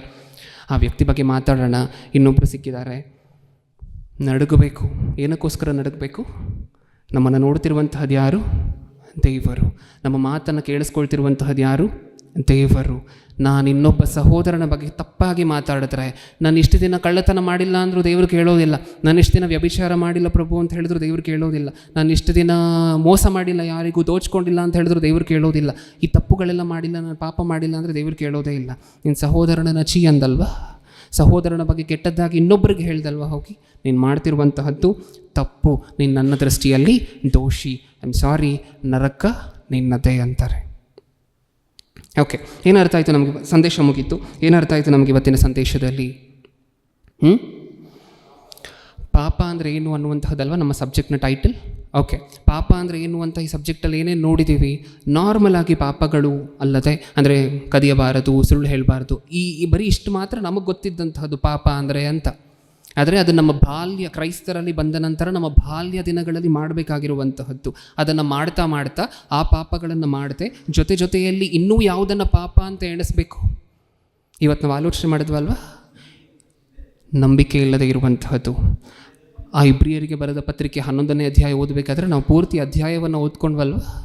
ನಂಬಿಕೆ ಅನ್ನುವಂಥ ಪದವನ್ನು ಎಷ್ಟು ಸರಿ ಬರ್ಸಿದ್ದಾರೆ ದೇವರಲ್ಲಿ? ಎಷ್ಟು? Very good. 26-25 ಸರಿ ಬರ್ಸಿದಾರಲ್ವ? ಏನಕ್ಕೋಸ್ಕರ ಒಂದು ಅಧ್ಯಾಯದಲ್ಲಿ ಅಷ್ಟು ಸರಿ ಬರ್ಸ್ಬೇಕಾಗಿರುವಂಥ ಅನಿವಾರ್ಯತೆ ಇತ್ತ? ನಂಬಿಕೆ ಅಷ್ಟು ಇಂಪಾರ್ಟೆಂಟ್. ಭಕ್ತರೆಲ್ಲ ನೀತಿವಂತರಾಗಿದ್ದು ಅದೇ ನಂಬಿಕೆ ಮೇಲೆ. ಮೋಶೆ ಸಿಂಹಾಸನ ಬೇಡ ಅಂತಿತ್ತು, ಅದೇ ನಂಬಿಕೆ ಮೇಲೆ. ಇದು ಯಾವುದು ಸಿಂಹಾಸನ ಮುಂದೆ ಇದೆ ನನಗೆ ದೊಡ್ಡ, ಇದಕ್ಕೆ ಕೋಟಿ ಕೋಟಿ ಕೋಟಿ ಪಟ್ಟಷ್ಟು ದೊಡ್ಡ ಬಹುಮಾನ. ಆ ನಂಬಿಕೆ ಇಲ್ಲದೆ ಹೋದರೆ ನಾವು ನೀತಿವಂತರಾಗಿರೋದಿಲ್ಲ ಪ್ರಿಯರೇ. ಒಂದು ತಪ್ಪು ಮಾಡುವುದಕ್ಕಿಂತ ಮುಂಚೆ ನಮಗೆ ಎಚ್ಚರಿಕೆ ಬರೋದಿಲ್ಲ. ಈ ಚಿಕ್ಕ ತಪ್ಪನ್ನು ಮಾಡಿ, ಕ್ಷುಲ್ಲಕವಾಗಿರುವಂಥ ತಪ್ಪನ್ನು ಮಾಡಿ ಆ ಲೋಕವನ್ನು ಕಳ್ಕೊಳ್ಳ ನಾನು? ನಂಬಿಕೆ ಇಲ್ಲದೆ ಇರುವಂತಹದ್ದು ತಪ್ಪು. ಎರಡನೇದಾಗಿ ಒಳ್ಳೆಯದು. ಇದು ಸಾಕಷ್ಟು ಜನ ನಮ್ಮಲ್ಲಿ ಈ ತಪ್ಪುಗಳು ಈಸಿಯಾಗಿ ಮಾಡಿಬಿಡ್ತೇವೆ. ಬ್ರದರ್ ಅವ್ರಿಗೆ ಎಷ್ಟು ಹೇಳಿದ್ರು ಅಷ್ಟೇ ಬ್ರದರ್, ಎಷ್ಟು ಹೇಳಿದ್ರು ಅವ್ರು ಮಾರ್ಪಾಡೋದಿಲ್ಲ ಬ್ರದರ್, ದೇವರು ಜಡ್ಜ್ ಮಾಡ್ತಿದ್ದಾರೆ. ಮಗನೇ, ನಿನಗೆ ಬ್ಯಾಪ್ಟಿಸಮ್ ಕೊಡಿಸ್ಬೇಕಾದ್ರೆ ನಾನು ಎಷ್ಟು ಸರಿ ಹೇಳಿಸ್ಲಿಕ್ಕೆ ಟ್ರೈ ಮಾಡಿದೆ ಗೊತ್ತಾ? ನಾವೇನಂತೀವಿ? ಪಕ್ಕದಲ್ಲಿರುವಂತಹ ನಮಗೆ ಒಳ್ಳೆಯದು ಗೊತ್ತು, ಪಕ್ಕದಲ್ಲೊಬ್ಬ ಸಹೋದರ ಇದ್ದಾನೆ ತಪ್ಪು ಮಾಡ್ತಿದ್ದಾನೆ, ಆತನಿಗೆ ಹೇಳು ಒಳ್ಳೆಯದನ್ನು ಅಂತ ಹೇಳಿದ್ರೆ ನಾವೇನಂತೀವಿ? ಎಷ್ಟು ಸರಿ ಹೇಳಿದ್ರು ಅವರು ಕೇಳಲ್ಲ. ದೇವರು ನಮಗೆ ಎಷ್ಟು ಸರಿ ಹೇಳ್ಸಿರ್ಬೇಕು ನಮಗೆ ದೀಕ್ಷಾಸ್ನಾನ ಕೊಡಬೇಕಂದ್ರೆ? ಫಸ್ಟ್ ಐಟ್ರೇಷನಲ್ಲೇ ಬಂದವರ ನಾವೆಲ್ಲರೂ ಚಿಕ್ಕ ವಯಸ್ಸಲ್ಲಿ ಒಂದು ಸಾರಿ, ಯವ್ವನ ಕಾಲದಲ್ಲಿ ಒಂದು ಸಾರಿ, ನಮ್ಮ ಬಾಲ್ಯ ದಿನಗಳಲ್ಲಿ ಒಂದು ಸಾರಿ ಮತ್ತೆ ಮತ್ತೆ ಮತ್ತೆ ಮತ್ತೆ ಟ್ರೈ ಮಾಡ್ತಿದ್ದಕ್ಕೆ ದೇವರು ಒಂದಲ್ಲ ಒಂದು ದಿನ ನಂಬಿ ದೀಕ್ಷಾಸ್ನಾನ ತೊಗೊಂಡ್ವಿ. ನಮಗೇನಕ್ಕೋಸ್ಕರ ಎಲ್ಲ ಇನ್ನೊಬ್ಬರಿಗೆ ಹೇಳಬೇಕಾದ್ರೆ ಅಷ್ಟೊಂದು ದೀರ್ಘ ಶಾಂತಿ? ನಿಜನ? ಒಳ್ಳೆಯದು ಗೊತ್ತಿದ್ದು ಹೇಳದೇ ಇರುವಂತಹದ್ದು ತಪ್ಪು. ದೇವರ ಆಜ್ಞೆಯನ್ನು ಮೀರುವಂತಹದ್ದು ತಪ್ಪು. 4ನೇದಾಗಿ ಸತ್ಯವನ್ನು ಅಣಗಿಸುವಂತಹದ್ದು. 5ನೇದಾಗಿ ಆಸೆ ಪಡುವಂತಹದ್ದು. ಆಸೆ ಆಟೋಮ್ಯಾಟಿಕ್ಕಾಗಿ ಹೊಟ್ಟೆ ಕಿಚ್ಚುಪಡಿಸುತ್ತೆ. ಆಸೆ ಆಟೋಮ್ಯಾಟಿಕ್ಕಾಗಿ ಹಲವಾರು ತಪ್ಪುಗಳಿಗೆ ದಾರಿ ಓಪನ್ ಮಾಡುತ್ತೆ. ಕೊನೆಯದಾಗಿ ಸಹೋದರನನ್ನು ಪ್ರೀತಿಸದೇ ಇರುವಂತಹದ್ದು ತಪ್ಪು, ಸಹೋದರನನ್ನು ತಿರಸ್ಕರಿಸುವಂತಹದ್ದು ತಪ್ಪು. ಓಕೆ, ಇದನ್ನು ಮನಸ್ಸಲ್ಲಿ ಇಟ್ಕೊಂಡು ಈ ತಪ್ಪುಗಳು ಮಾಡಬೇಕು ಅಂತ ಅನ್ನಿಸ್ದಾಗಲೂ ಸಹ ಸರ್ವಶಕ್ತರಾದ ದೇವರು ನಮ್ಮನ್ನು ನೋಡ್ತಿದ್ದಾರೆ. ಆತನ ದೃಷ್ಟಿ ಯಾವಾಗಲೂ ನಮ್ಮ ಮೇಲೆ ಇರುತ್ತೆ ಅನ್ನುವಂತಹ ಭಯಪಟ್ಟು ಇದನ್ನೆಲ್ಲ ತ್ಯಜಿಸ್ತೀವಿ ಅನ್ನುವಂತಹದನ್ನು ಆಶಿಸ್ತಾ ಕಣ್ಮುಚ್ಚಿ ಚಿಕ್ಕದಾಗಿ ಒಂದು ಪ್ರಾರ್ಥನೆ ಮಾಡಿ ಮುಗಿಸ್ಕೊಳ್ಳೋಣ. ಪ್ರೀತಿಯುಳ್ಳ ಪರಲೋಕದಲ್ಲಿರುವ ನಮ್ಮ ತಂದೆ, ಒಂದು ಮಹೋನ್ನತವಾಗಿರುವಂತಹ ದಿನವನ್ನು ಕೊಟ್ಟಿಕ್ಕಾಗಿ ನಿಮಗೆ ಸ್ತೋತ್ರ ಅಪ್ಪ. ನೀವು ಕೊಟ್ಟಿರುವಂಥ ಈ ಅತ್ಯಮೂಲ್ಯವಾಗಿರುವಂಥ ಗಳಿಗೆಯಲ್ಲಿ ತಂದೆ, ಹೌದು, ನಾವು ನ್ಯಾಯ ವಿಚಾರಣೆಯ ದಿನಕ್ಕೆ ಬಂದು ಅಲ್ಲಿ ನಿಂತು ಆಶ್ಚರ್ಯ ಪಡುತ್ತೆ ತಂದೆ, ಈ ತಪ್ಪುಗಳು ಅಂತ ಇದೆಲ್ಲ ನನಗೆ ಗೊತ್ತೇ ಇರಲಿಲ್ಲ ಅಪ್ಪ ಅಂತ ಅನ್ನದೇ ಭೂಮಿಯ ಮೇಲೆ ಇರಬೇಕಾದ್ರೆ ಯಾವ್ದ್ಯಾವ್ದು ತಪ್ಪುಗಳು ಅನ್ನುವಂತಹದನ್ನು ತಿಳಿಸ್ಕೊಟ್ಟಿದ್ದೀರಾ ಅಪ್ಪ. ಯಾವ್ದ್ಯಾವ್ದು ಪಾಪ ಅಂತ ಹೇಳಿ ತಿಳಿಸ್ಕೊಟ್ಟಿದ್ದೀರಾ. ಈ ತಪ್ಪುಗಳನ್ನು ನಾವು ಪ್ರತಿದಿನ ಮಾಡ್ತಾ ಬರ್ತಿರುವಂಥವರೇ ತಂದೆ, ನಾವು ಒಪ್ಕೊಳ್ತಿದ್ದೀವಿ ನಿಮ್ಮ ಮುಂದೆ. ಇದಕ್ಕೋಸ್ಕರ ನಾವು ನಿಮ್ಮ ಮುಂದೆ ಕ್ಷಮೆ ಕೇಳ್ತಿದ್ದೀವಿ. ನಮ್ಮನ್ನೆಲ್ಲ ಕ್ಷಮಿಸಿ ಅನ್ನುವಂತಹ ಬೇಡಿಕೆ ನಿಮ್ಮ ಮುಂದೆ ಇಡ್ತಾ, ಇನ್ನು ಮುಂದೆ ಈ ತಪ್ಪುಗಳನ್ನು ಮಾಡದೆ ಇರಲಿಕ್ಕೆ ನಮಗೆ ಬೇಕಾಗಿರುವಂತಹ ಬಲ, ಶಕ್ತಿಯನ್ನು ಕೊಡಿ ಅನ್ನುವಂತಹ ಬೇಡಿಕೆ ನಿಮ್ಮ ಮುಂದೆ ಇಡ್ತಾ, 2ನೇ ಸಂದೇಶ ನಿಮ್ಮ ಮಗನ ಮೂಲಕ ಕೇಳಬೇಕಾದ್ರೂ ಪೂರ್ಣ ಗ್ರಹಿಕೆಯಿಂದ, ಪೂರ್ಣ ಸಾತ್ವಿಕತೆಯಿಂದ ಕೇಳ್ತೀವಿ ಅನ್ನುವಂಥ ಭರವಸೆಯನ್ನು ಕೊಡ್ತಾ ನನ್ನ ಪ್ರಾರ್ಥನೆ ಯೇಸು ಕ್ರಿಸ್ತರ ನಾಮದಲ್ಲಿ ಸಮರ್ಪಿಸಿ ಬೇಡಿಕೊಳ್ಳುತ್ತಿದ್ದೇನೆ, ಪರಲೋಕದಲ್ಲಿರುವ ನಮ್ಮ ತಂದೆಯೇ. ಆಮೆನ್.